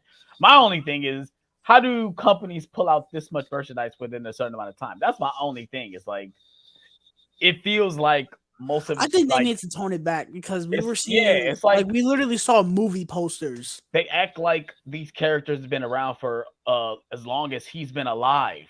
So That's he what I want to knows know. everything. Like, That's my only thing. It's like there's no way. I want to know how far do they exist? Is it just comics? Because we saw the Wonder Woman poster on the wall.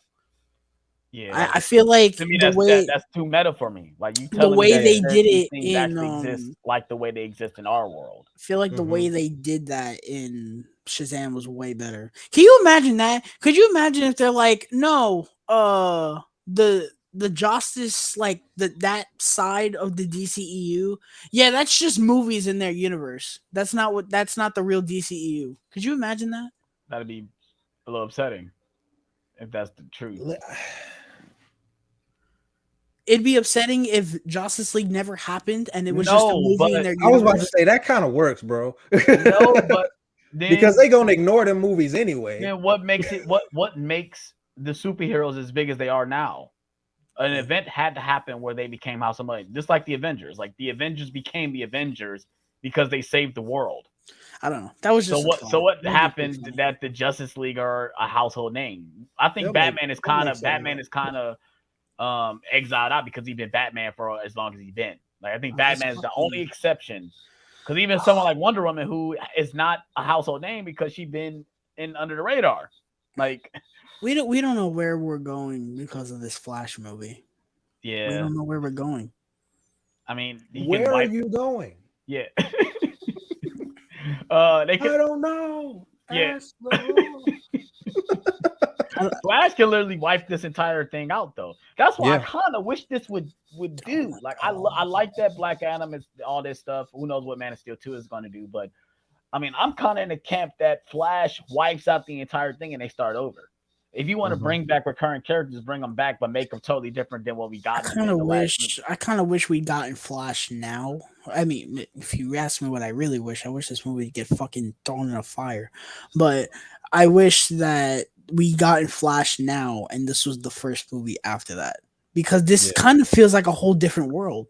Yeah, you know, we get these characters, but you know, it feels like a whole. First of all, I didn't mention this. I like that this is actually Kahndaq. And they're not just like, this is like Egypt or whatever. Yeah, like, no, it's fucking Kahndaq, motherfuckers. They spent a lot of time in that one like area, like the downtown. It's contained. Kahndaq, especially in like the first whole movie 45 minutes. I like that. But I'm talking about in that particular area. Oh yeah. I'm like, I know Kahndaq bigger than this square. The one thing that bugged me that I thought was actually brilliant that they did not develop, the fact that Kahndaq views him as a hero and the JSA view him as a villain. Yeah. The scene that I thought was brilliant was when after they all stop beating the shit out of each other and they're all like, "Oh yeah, our hero's back," and Hawkman is like, "What the fuck are you talking about?" Yeah. I thought that was brilliant. The next scene, gone. I 100% agree with you. I loved the socio-political subtext in the movie. I wish they would have leaned all the way into it, just like they did in that one scene. That one scene was great. That was probably the best non-action scene in the movie. That was mine. The mom is going in like, we finally have our hero. Where were you guys at? Right. He just gave us freedom. Country. Y'all ain't been doing up but destroying the city. Yeah. It's I agree. I agree with that. But it feel like they kind of they go back to when Black Adam was like, "Oh, I'm not a hero. You know, I am what you think I am. You know, I never wanted to be a hero, but in the public eyes, it's not that way." But that's another problem with this movie is that we got so many different things going on as well. Like we got the Crown plot going on. We got the JSA going after Black Adam. We got him trying to discover the world. Like it's so many different things happening, which, you know, it's all trying to go within one plot line. But I mean, real talk, I kind of wish it was just focused on Black Adam, even though we had all these other things going on. That's what I really wanted. Yeah. And if the JSA comes in, but if this movie had like actually been directed by Zack Snyder, he definitely would have leaned all the way into that socio-political subtext and made the movie like a drama.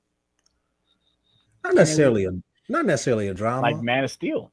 Yeah, I mean, it would be BBS like, kind of waved in that note too with the political stuff about him being a hero. Do we need him? Stuff like that. It would basically but be it would have been like, it would have been that, but like the subtext would have been about freedom, and that would have been like so relevant to the world today, especially America, and how they be jumping in wars thinking that they helping, but you're not. Like that's the JSA.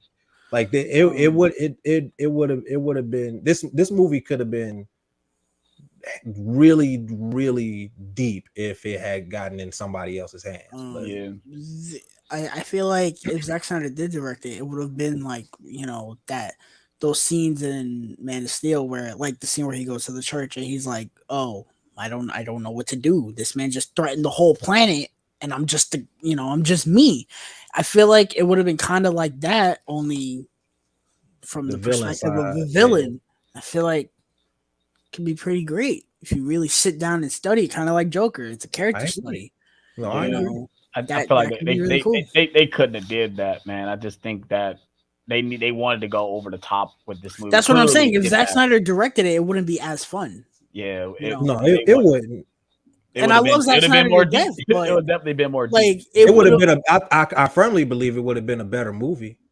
But it would have only gotten fun in the third act because Zack Snyder knows how to direct the fucking third act. I'm sorry, bro. For sure. Because this third act wasn't it. I'm sorry. This third act wasn't it. Woof. Was I ready for this movie to be over? It was not it. And the only thing that I loved that I'm pretty sure John freaked out was when he came in his costume. When he came in his costume, I said, "Ha, right, let's go." I didn't think we'd get it. He got the gold bracelets. He had the cape. I was like, "Holy shit!" They fucking made it work. Yeah, I didn't think they was gonna do it. I kind of had the same feeling that I felt when I watched Shazam and the Shazam family showed up. I was like, I definitely didn't think that y'all was gonna do this in the first movie. And it worked though. It worked. Make it work. It works even better now for Fury of the Gods. But it does. Watching that trailer in the theater, I was like, I'm kind of hyped. I ain't gonna lie. That trailer in the theater hit different, bro. I'm kind of hyped though. That trailer. The part where they walk out of the barn, Shazam! Yeah. And the CG looks so much better than the first movie. Oh my goodness. The budget is higher. He said that the budget is higher. They got more money now.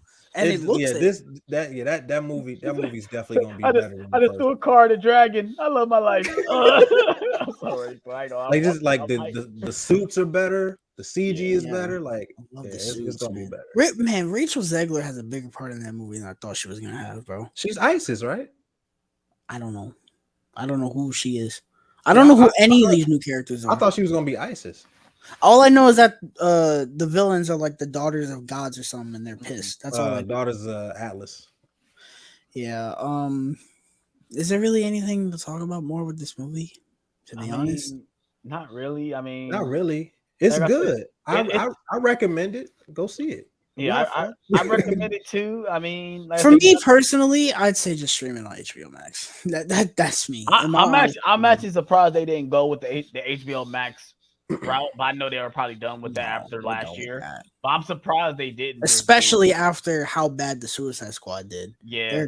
We didn't talk about that. How it's what's her name is back from Suicide Squad. Yeah, I did not like her. She popped in. I said, I love her to death. She was probably my favorite character in Peacemaker. I thought her performance was weird. I don't know what it was. I was not expecting you to say that. I don't know if it was the ADR or the line delivery, but I was like, why do you sound like that, bro? I don't know. She showed up. I smiled. I was like, hey. And then she opened her mouth. I was like, oh. I don't know. I don't know. I didn't expect. I didn't. I don't know. Maybe that was just me wanting. I didn't feel that way. I didn't feel that way either. It was kind of cool knowing that it is tied to the DCEU. It's not like one of those type of things. So, being that we're gonna get into the post-credit scene now, Amanda Waller, what's going on with her, bro? She's got her hands in everything. It's not even Suicide Squad. That's Amanda Waller. That's Amanda Did you watch Waller. Justice League? Well, it's not even that though. Do you know who Argus is?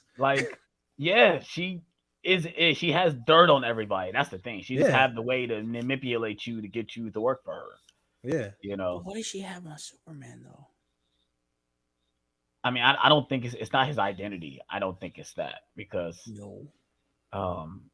I mean, if Clark Kent came back to life and Superman came back to life, okay, that's kind of one and the same. They're the same person. Everyone is oblivious to the Clark Kent glasses except Amanda Waller.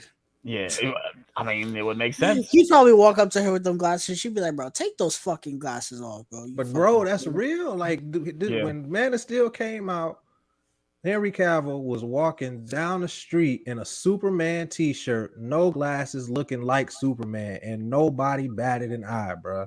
But nobody knew who Henry Cavill was, though. Like you like. But the movie had been heavily promoted. Like it wasn't like he was just some random dude. Like but he a big dude, and like but like he stands out, and he's on TV playing one of the most famous famous fictional characters ever. Like people knew who he was in New York, bro. Niggas don't care about you in New York. Tyler will tell you that right now. But what I'm saying is, niggas don't care in New York. They'll walk right past you. They don't go fuck. They don't give a fuck, dude. Y'all walking down the streets of Harlem. They don't give a fuck, bro. Keanu Reeves will walk right past you. They don't give a fuck. Keanu Reeves rides the subway frequently for a reason, bro. Nobody cares. Nobody cares, dude. Right. You know how many times my dad tells me, "Oh yeah, I saw Keanu Reeves on the train the other day," and he just doesn't bat an eyelash. I'm like, all right, shit, I believe it. Because he sees him on the train every day. Well, not every day, but when he's there, enough to not care. I'm pretty sure he cared the first time. Once you see it once a week. If I see him every day, I'm happy every day. I get to sit next to Keanu Reeves. Get the fuck out of here. Shit. Right, you know who you are, bro? You're fucking Neo. I'm gonna say every time, you're Neo, dude. I'm saying if you see it once a week for 4 years, at some point you're gonna be like, FBI agent. That's what you are. That's what you are, Keanu Reeves. So let's talk about the thing I've prevented talking about. So the post-credit scene is great. It's good. Now, where we go from here, I don't know, because it's one of those things where it's like, let's talk about how it starts. We got we didn't talk about that. Black Adam destroyed the throne. He's sitting on the which throne. Was weird. I was like, he destroys it. Like, how does it feel? It feels wrong. Weird. And he wrong. I thought he was like leaving. I'm like, he's about to leave. Yeah. He said, "Fuck this place, I'm gone."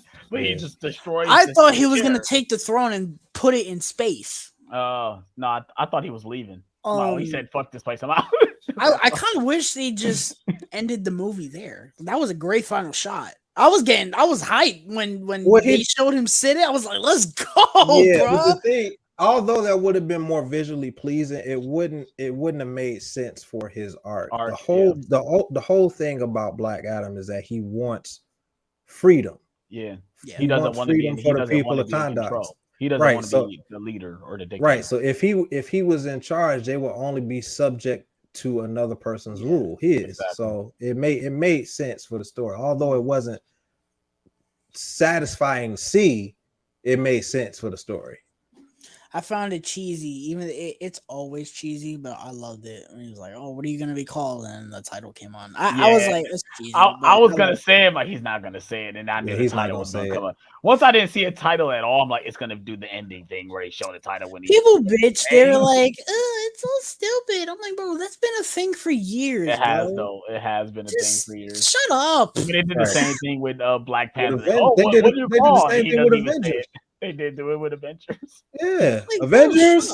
Cut to black. Yeah. Like, come on, bro. Yeah. Sometimes I agree with y'all, but sometimes y'all just, oh my god, shut up. So yeah, the post-credit scene starts. Amanda Waller sends like a probe or a little drone or some hologram, like, "Oh, you got my attention." And this was in the trailer too. Her saying, "You got my attention." I'm like, okay, yeah, this is in the trailer. And she's like, "Oh, you got to stay in Conduct. You don't fucking come out. If you want to rule, stay there." And I got other. He says he's the most powerful being. He's like, "Oh, I got other friends." This planet. And of course, I didn't think he was actually going to. I thought that was going to be the nod that, I got other friends in other places. Like, she's talking about Superman. That would have been kind of cool too. I would have been like, "Oh shit." Yeah, and then when he actually shows up, I thought they were going to keep doing it because you don't see his face. Like, it's like a black silhouette coming down. It's not actually Henry Cavill.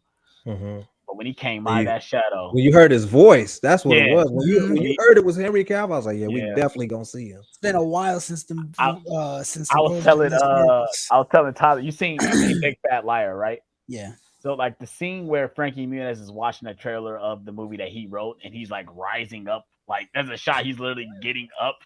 That was me in the theater. I was literally getting up as he was coming down, and he walked into the shadow. I had a guy sit next to me, just look over me like I was crazy, and I'm like, I don't give a fuck what you think. I'm happy this guy is back because he's the best Superman, dude. In my opinion.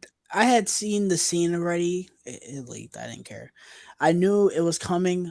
My heart was pounding through the credits, waiting for it. When he showed up, that theater absolutely exploded. My theater was trash. I was the only nobody said anything. I was the only one that made a reaction. I was the loudest one in the theater. I literally said, "What? Let's fucking go." I said that. I said, I don't care. I said, bring my nigga Henry Cavill is back. I said it as loud as the whole theater can hear me. I did not care. Because I'm excited. Like, he got the most disservice out of all the characters in the DC. I don't know about that.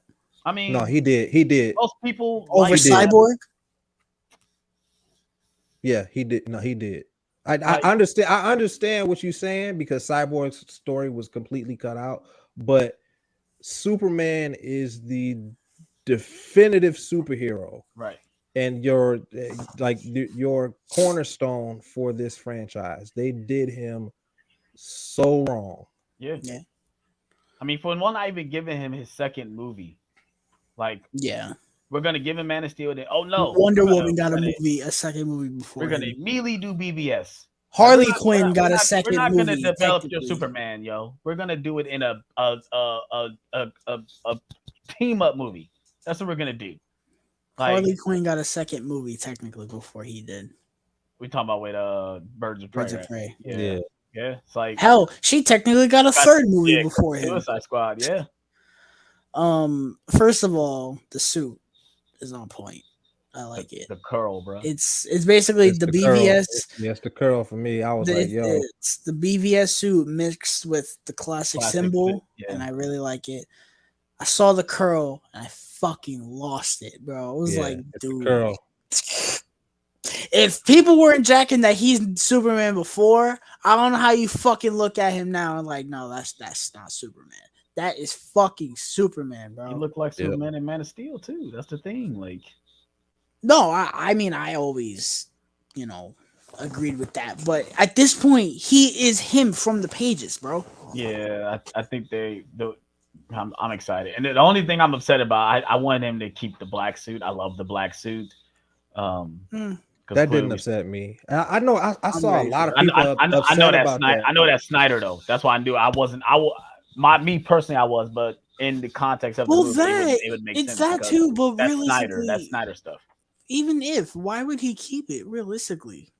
Yeah, I wouldn't want him to stay in the black suit. I like the black suit just being in that movie. That would not be. That's what I'm saying. That's to me. That's leave that with Snyder. Like, you guys want to do your own thing, do your own thing. Like, that's how I feel. Like, no, I'm saying regardless of if it's Snyder or not, let's just say it's canon. Let's just for the sake of argument, let's say it is. I'm still comfortable with him being in the black suit for that one time.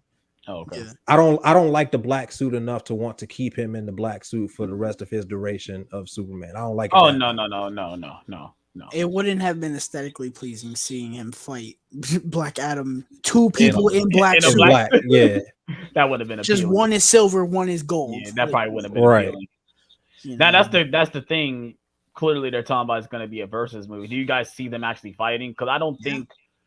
I mean, Black Adam stays in conduct and is a protector. Does that make him really a bad guy?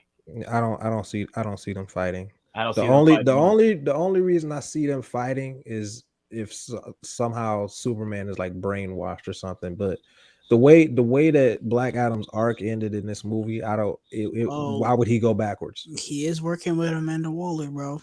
If anyone's gonna make you flip your shit. I mean, my only thing is, like I said, and this is me from watching other videos and stuff, is that we clearly see with Shazam, he gave some of his power to his family. That's why he became superheroes.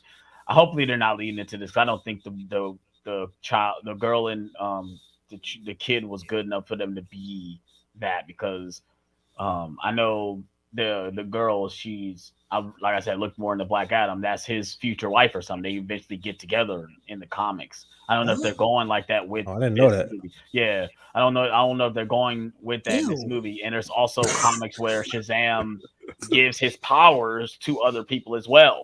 I mean, Black Adam does that. No, so I don't know if they're leaning into the kid and the girl getting powers either. Dude, stop talking. No, like, I'm just throwing out scenarios. That's all I'm doing. That's that. Ugh. I'm just. I don't like how that made me feel.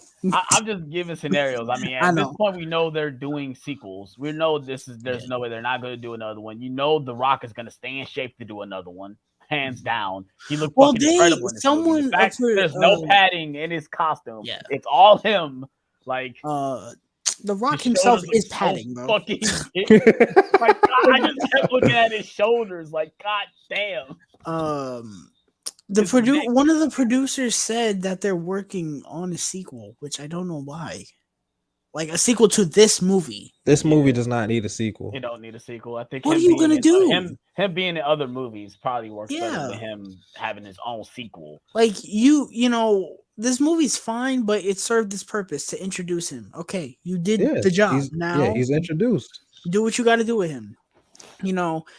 I know a lot of people are like, yeah, he's gonna fight Shazam and Superman. First of all, I think we need to see Billy's character change a lot in the second movie for that to work, because if his character does not change from the first movie to this one, even though it kind of did, and then he stays the same, which I don't think is going to happen from the trailer, through this movie, and we just get this version of him going against Black Adam, I'm going to be like, I don't care about this. Yeah, he's gonna kick your ass, and that's it. I love that. I love how childish he is, but I don't want him to be so much of a child at the end of this movie. Honestly, I'm gonna keep it a buck with you. I think the reason they fight should be because Black Adam is. I don't know how we get there, but make it that Black Adam is pissed that these kids have the power, and he kills one of them. I don't think they're going that deep, but I don't think they're gonna do that. I don't think they're going that deep, but I don't think they're gonna do that. But I don't think they're doing that either. Tell me that wouldn't be like a raw ass reason for them fighting. That's some Zack Snyder shit. That's some Zack Snyder shit. For sure. But I don't think for sure, bro. But I don't think they would do that, because the plot of Fury of the Gods is essentially that they're pissed because the kids have the powers. Yeah. Like they don't deserve. But I feel like that'd be a pretty legit, because I don't know why they're gonna fight. Like we know they're going to, we just don't know why or how. My only thing is I don't think that because he had a son that had the powers. Him knowing that another kid possesses the powers, I don't see him going after him for that reason. Yeah, and this is especially if he's handling the powers with good, like he's not doing anything bad. This is why you don't make villain movies, because at the end of the day, he's not a villain. Like when you cast The Rock, he's not gonna be a villain. He's always never been a villain. He's not someone like Ocean Master. He's an anti-hero. You know, the new 52 version made him anti-hero. Before that, he was just a straight up villain. So now they kind of put themselves in a corner. It's like, and going back to the post-credit scene, it's like, yeah, it's a great post-credit scene, but what happens after that? He's just like, sup. All right. Yeah. Back to my Fortress of Solitude that I should have, that I don't have. It's another person he can fly in the sky with. You're like, hey, yo, Black Adam, I'm going to fly in around the world. You want to fly with me? Like, that's all it is at this point. I don't know. I mean, it'll be awesome to see Superman, Shazam, and Superman, Shazam, Black Adam fighting in like a trifecta fight. Shit, it'll be like some Dragon Ball Z type shit, like for real. But I mean, that trio is gonna be together because they wouldn't have had Shazam or Superman being Shazam if they weren't gonna do that, and then they wouldn't have done this. Although this was more, hey, Henry Cavill's back, not hey, they're gonna fight. Right. Unless they do a team up, I might say unless a bigger threat is coming where they have to team up and now they all have to fight this threat. Listen, the positive of this, he's back. The worry is the payoff and where we go. Yeah, where we go from this. Yeah, you know, clearly we don't know what the plan is. We don't know. At this point, we're just getting movies. We don't know what they're setting up to. Because obviously, we're getting another Aquaman movie. Obviously, Man of Steel 2 is in development. Who knows what they're doing with that? We don't know what's going on with We don't know what's going on with the Batman project. We don't know. We don't know any of this stuff yet. The only place, there's two places they can go. One of them they're not going because they're doing this half-ass version of Flashpoint. They could have done Reverse Flash. I feel like Reverse Flash could have been fucking fantastic. They're not doing that. The other place is Darkseid, but I don't even know if they want to touch that again. Like I always said, man, they should take the DCAU approach, man. Start a Flashpoint, start over, then have these characters already developed. Like, just give me them and put them together that way. Like, yep. This is the thing. They're never going to do it though. They're never going to do. We don't know. They're never going to do it that way. We don't know who's going to be there. We don't know if Gal Gadot is coming back as Wonder Woman at this point. Yeah. But I feel like at this point she feels like she's too big for this shit. When in reality she's not. I'm sorry. I don't think that she gonna be too big for it. I think she's just gonna be tired of it. Like I don't want to be running around in no skirt all the time. If they gave her the New 52 costume, we wouldn't be having that problem. But you know, I love the New 52 costume. You know, they could do that. You know, we don't know if Ben Affleck is coming back. We don't know if we're gonna have a Batman. Ezra Miller is as good as gone. I pray to baby Jesus that is. You know, we don't know if we're gonna have a Green Lantern. You know, we're probably gonna have Aquaman. I see Jason Momoa staying there.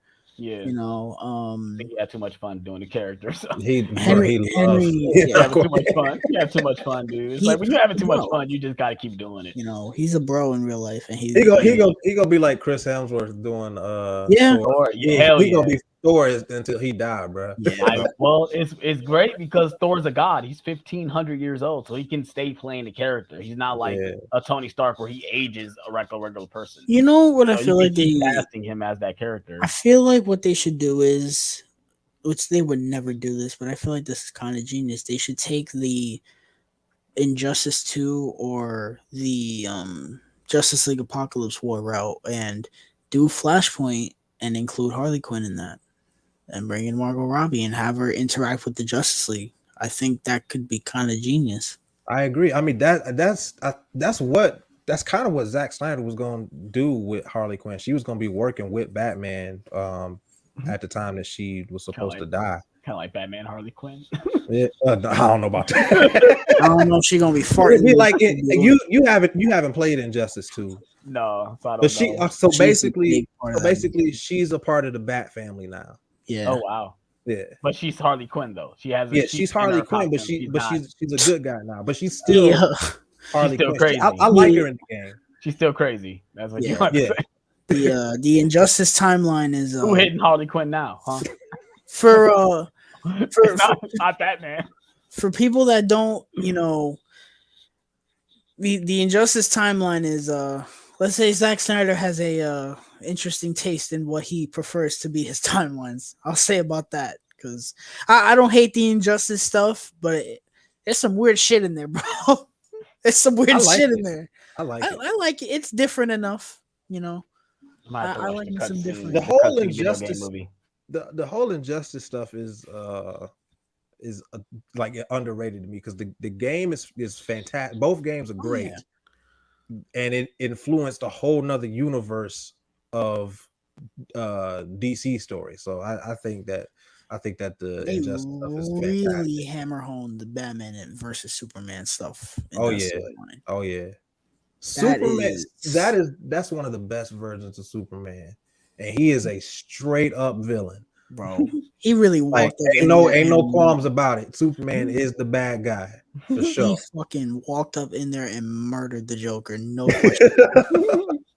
That was some crazy shit, bro. I need to watch the cutscene movie for these games. I know there's a cutscene movie. I don't have to play it. I know there's a cutscene movie of it where I can just watch the cutscenes. Green Arrow was really good in Injustice 2. Yeah. Both games. Black Adam is good in Injustice 2. Yeah, but in terms of this, you know, I don't know where we go. I'm very happy that he's back.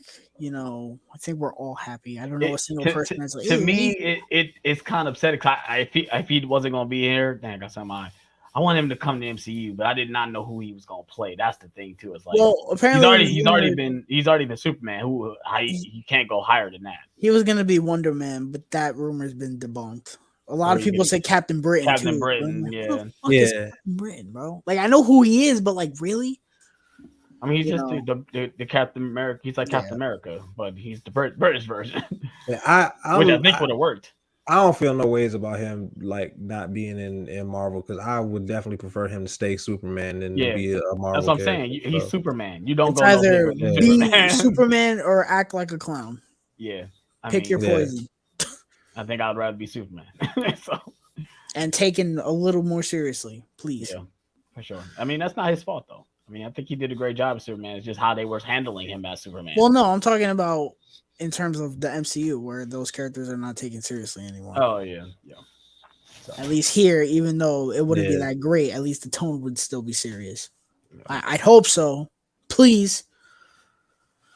So got anything else to talk about with Black Adam? I think I covered everything mostly I wanted to talk about. So James Gunn is said to be making another DC movie. What if we get a Suicide Squad movie? I could see it being Suicide Squad related. What if it's a Suicide Squad movie where it's more in the vein of the animated ones, like Hell to Pay, where we get fantastical characters mixed in with the Suicide Squad, and we get Black Adam mixed in there? That's what I thought we were getting at when Amanda Waller showed up. I said, "Oh, she's gonna recruit Black Adam for the Suicide Squad. Like, he's gonna recruit." Because I can see he way too OP for that, bro. He's okay.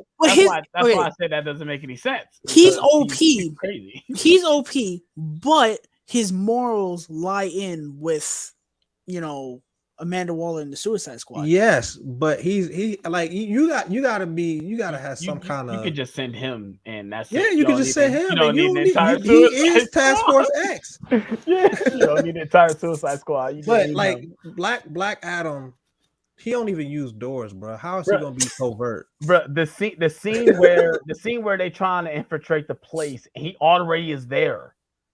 Like, and he's just, we don't need a plan. We just go with that approach. He just goes in there and just started annihilating everybody. I ain't gonna lie, I like that they played the Kanye song. Like, okay, a little do it too much. Like, come on, bro. Yeah, because it played in the trailer. Yeah, I'm like, okay, now y'all need to do this. But I thought that shit was awesome. Like, yeah, give me more of that. I love seeing Black Adam. Just, I don't give a fuck. This is how I roll. Shit. Like, I don't go by a plan. Shit. I go in and I just kill. That's it. But I don't know. It also depends on how much The Rock is gonna want to do, because The Rock wants to do this, bro. The Rock is The Rock, but we don't know if he wants to do, like, hypothetically 5 movies as Black Adam. We don't know that. I mean, he wants to get paid. He could, being that he takes his character so seriously, it could be a thing where he's like, I'm not gonna do it if it's some stupid bullshit. Yeah, I mean, I agree that he probably wants it to be the best project. I think I don't know. If I'm not mistaken, I think he's a producer on this movie too.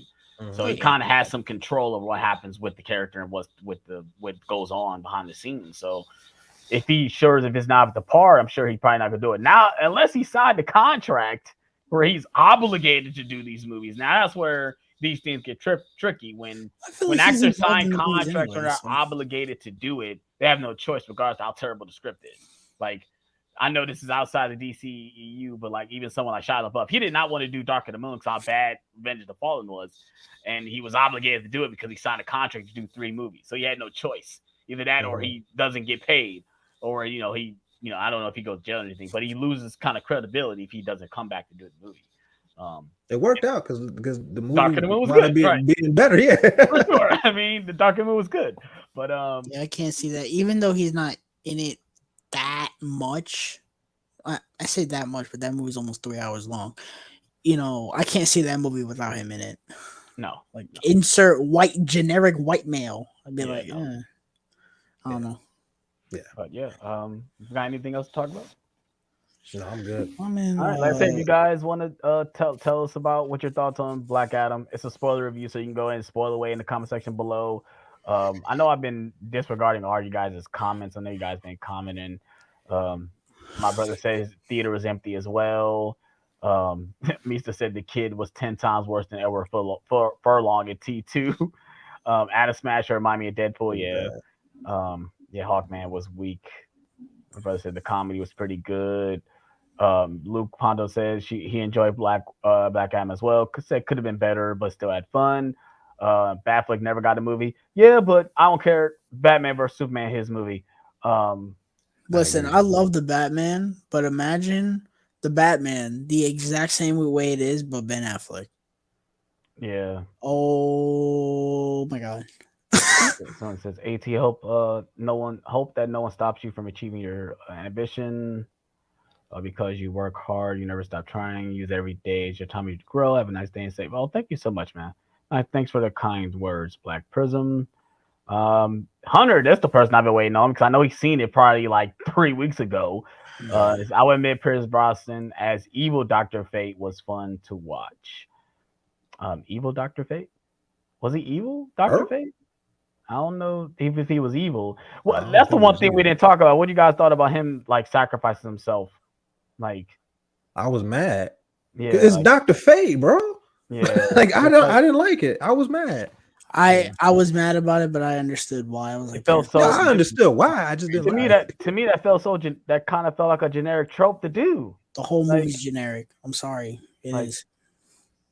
That's my biggest issue with the movie. That's neither here or there. But no, it's here. I'm sorry. Anytime The Rock is not killing someone, it's generic. Yeah. As I told people, it's dishwater with some iced tea flakes in it. Not iced tea flakes. I don't know about dishwater. It's not dishwater, bro. Because it's generic. You're talking about you'll drink so. It's just what's a regular drink? Yeah. It's a regular drink is water with a spritz of lemon. That's what it is. Yeah, that's what you don't drink dishwater, Tyler. No, I'm trying to say that it's just so bare bones. Your water is bare bones, but it's still good. Yeah, this movie is good. Yeah, this movie's good. It's not terrible though. It's okay. I'd say it's okay. Let's say this is good. Okay is better than not okay. This is not the Dasani water. No, it's not the Dasani water. But yeah, let's go ahead and move on to our last. It's electrolyte water. That's what electrolyte. Yeah, because it ain't the Fiji water. It don't come straight from the. No, it's not Fiji. It's the Save-A-Lot brand water. If you guys know what I'm talking about, Save-A-Lot brand. It gets you by. But anything else would compare fucking DC superheroes to fucking water. It's Propel. That's what it is. It's Propel. Yeah, let's go ahead and restart the last topic of the show. Obviously, we were talking about Blu-rays, Blu-ray collection update. I wanted to show off the things I picked up. Obviously, I went out Blu-ray hunting the other day. I wanted to show obviously the big thing I got today. Yes, I pulled the trigger, you guys, and I bought the fucking set. I had a gift card, so I didn't pay it in full price. That's the only way I was gonna buy it. I was gonna use my full money to buy this thing. So yeah, I picked it up. I did a full unboxing. I got a video up on my channel. I'm gonna review all these movies, the 4K transfers next week. So you guys are gonna be flooded with reviews of these movies, like I did with the first 5. And also, I went to Dollar Tree and I picked up Battle Los Angeles for $1.25. It was random. Fun fact: I saw that movie twice in the theater. Wow. It's a popcorn movie. It's not great, but it's just a nice. It's water. Yeah, it's a popcorn flick. You know, it's nothing. It's literally just a movie. Like if you want to put something on, it's literally just that movie's like it's like nonsense with A-list actors. Well, yeah, I don't know. Michelle Rodriguez ain't no A-list actor. Also, I finally found Moonwalker on Blu-ray. Had to do it. Had to. I hope that Blu-ray works. Because I hope it does too. Because it's a UK release, but I need to try it. Maybe I'll do that after I get off the stream to see if it works. It should work though. I remember watching that movie so much as a little kid. Oh man, it's so good. Yes, man. It's all the music videos, but I mean the fact that we get like a little story with him, like basically like a alien or something, turns into like a robot at the end. It's kind of over the top, but I remember that. Pretty hokey. The Smooth Criminal sequence is always my favorite. John, so you did watch my video? You saw that I got you Thor Ragnarok? Yes, I got you Thor Ragnarok. Thank you. I saw it. I said, we were talking about this. And I'm like, let me go ahead and get this for John. Because it's here. That's the cheapest I ever seen it with a slipcover too. So yeah, thank you. I appreciate that. So I was like, let me go ahead and get this for him. Tyler, I will be sending your stuff out next week. I will confirm that I will be sending your stuff out. I will put your stuff in my car tonight, so I can have it in the car. Now, John, I got an Amazon box. I'll just put it in that box and just ship it out that way. So yeah, because I know I'm terrible at shipping stuff out. I ain't gonna lie to you. When I wake up in the morning, my first thing is to get to work. I don't think about I already have my lunch packed and everything. So yeah, you good. And then when I get home, I don't want to leave back out. I'm sorry. So I know I'm bad at that. I don't You guys got anything you guys want to show? I just showed a little bit of stuff. You guys want to see what else I picked up? Go check out my Blu-ray hunting video or check out my unboxing. You guys got anything you guys want to show? Or no? So I got that behemoth right there. You know what it is. If you guys saw my video on Friday, you know that I got the Friday the 13th Screen Factory set. It was Shocktober. I got a couple other well, it was really just one other title other than this. But so I got Sleepwalkers with this awesome slipcover that I put in the protector because this is actually, believe it or not, my first. Because the Krampus one is okay. To me, I consider this the first Screen Factory that I have with a slipcover, and it's awesome. I love it. I love this art. Sleepwalkers is not a great movie, but it's fucking hilarious. And then I took advantage of the Shocktober sale and I bought the last 3 Halloweens that I needed. So I got Halloween 4, which this 4K is really good. And yeah, you're not coming from my head. This is talking about you're gonna come from my head if the 4K is not good. So now I got all 5 of these. It's time to pull the trigger, man. Go ahead and pull the trigger, bro. Very happy that I can have them like this now. It's awesome. Go ahead and pull the trigger on that. I also bought the Howling. I bought the Howling, and then I got a whole bunch of stuff that AJ sent me. Just go check that out. Go check out his live stream. He did a live stream. It was a lot of fun on Friday, though. Oh, I forgot to show that I did pick up the Howling as well. I picked up the 4K because it was only $13 at Best Buy. That art is booty, bro. I don't like this. This is my problem with the art on the Screen Factory is way better. With Blu-ray. Like, why are you guys giving us original art on the slipcovers? Why Screen Factory? Why? But something like this, you guys go all in. But these other releases, like, no, we're gonna give you guys bare bone, not even slip boxes, just regular slip covers. You know? These to me were the last good Screen Factory release. I'm sorry. Yeah, because they're different art. You know, you get slip boxes, like they're like very like they went in. But for these, like this Candyman, like just give me bare bone posters. Like, come on, son. Bro, they really made the alternate artwork for Child's Play exclusive, bro. Yep. You had to get you had to get those subcovers if you only ordered it from Screen Factory. So yeah, Tyler, John, you don't got anything? You recently bought something? I don't know. I think the last thing I bought was at the dollar store, and that was the Curse of La Llorona. Oh, you actually found the Curse of La Llorona at a dollar store for $1.25 at the Dollar Tree. At Dollar Tree, yep. I was I'd buy that for $1. I recently I seen they had a rival at the Dollar Tree. They had a rival. They had a Stars Born on Blu-ray. Yeah, yes. I was like, I've seen a Stars Born. They make way too many of those. Yeah. They had a rival though. I'm like, if I already own it, so there's no point in me buying it. But if I didn't have it, I would have snatched it up. Yeah, like that's a decent one to find at the Dollar Tree, you know. Yeah. I mean, I usually pick up known titles. Like I've seen Bad Old Los Angeles, so I'm like, okay, yeah, I'll buy that for $1. I can buy worse things for $1. So right. So yeah. You got anything else you want to talk about, Tyler? Or is that it? No, man. Hunter said, "Is there any chance we'll be doing a Black Panther watch along?" John already did one, so if you guys want to see a Black Panther watch along, go check out John's Smooth Media's YouTube channel. If you guys want to see a Black Panther watch along, I don't plan on doing one. If you don't do one, I might. I want to do that. I'm not planning on doing one. No, I mean we've already done it. He's already done it. You know, I mean, yeah, I'm not gonna do it. I wouldn't mind doing it. So if I hosted it, y'all wouldn't join in on that? Probably not. Not me. I already did one. I probably won't. I probably won't. If I watch it, I watch it on my own accord. I won't watch it on YouTube. All right. So, I guess I won't do it. I mean, I think Hunter also brought up what I'd be doing. Would I do Avatar? I thought about doing Avatar watch along. Movie's long as fuck. But that's the thing. Like the movie's almost 3 hours long, so I don't know if I want to sit there for 3 hours watching Avatar, talking about it on YouTube. So I'm gonna feel the same way I did when we finished Justice League, bro. I'm gonna be ready to pass out. I can't believe we actually sat there and watched the Zack Snyder cut for 4 hours. But we did. We did though. We did. That was a magnum opus and a half. We did it though. But so that concludes this episode of Nerd Talk. We're gonna close it out. But we got to figure out what Jay Stu has been doing, man. I'm gonna leave the floor to you. Go ahead and let everybody know what you've been up to and where they can follow you at, buddy. So you guys know, as some of you guys know, I've rebranded my channel. I'm no longer Smooth J Stu. I am now Studio Media. You can still refer to me, the person, as Smooth J Stu if you would like, but my channel and my brand is now Studio Media.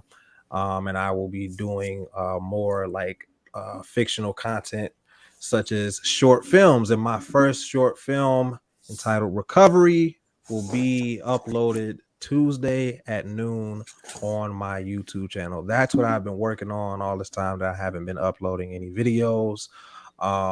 Thank you guys for bearing with me and patiently waiting on me. I haven't lost any subscribers. While I haven't been making any videos, so that is, if that ain't loyal, I don't know what that is. So so thank you guys. But I will be making more content, like I said, Tuesday at noon, 10/25/22. Recovery will be uploaded, my first short film. I'm very, very excited for this, you guys. So turn on those notification bells, subscribe to the channel, make sure you like and leave a comment and all that good stuff, because I'm trying to be a filmmaker. So this is the first step. Yes, sir. I'm proud of you, bro. I'm looking forward to watching it. Obviously I won't be able to watch it when you premiere it. I'll have to wait. Oh yeah, it's all good. It's gonna be there forever. Yes, sir. Mind of a Nerd. Let these people know where they can find you at, what you've been up to, what you got planned, what you're planning on doing. Stop being an a-hole. Just tell it. YouTube, Instagram.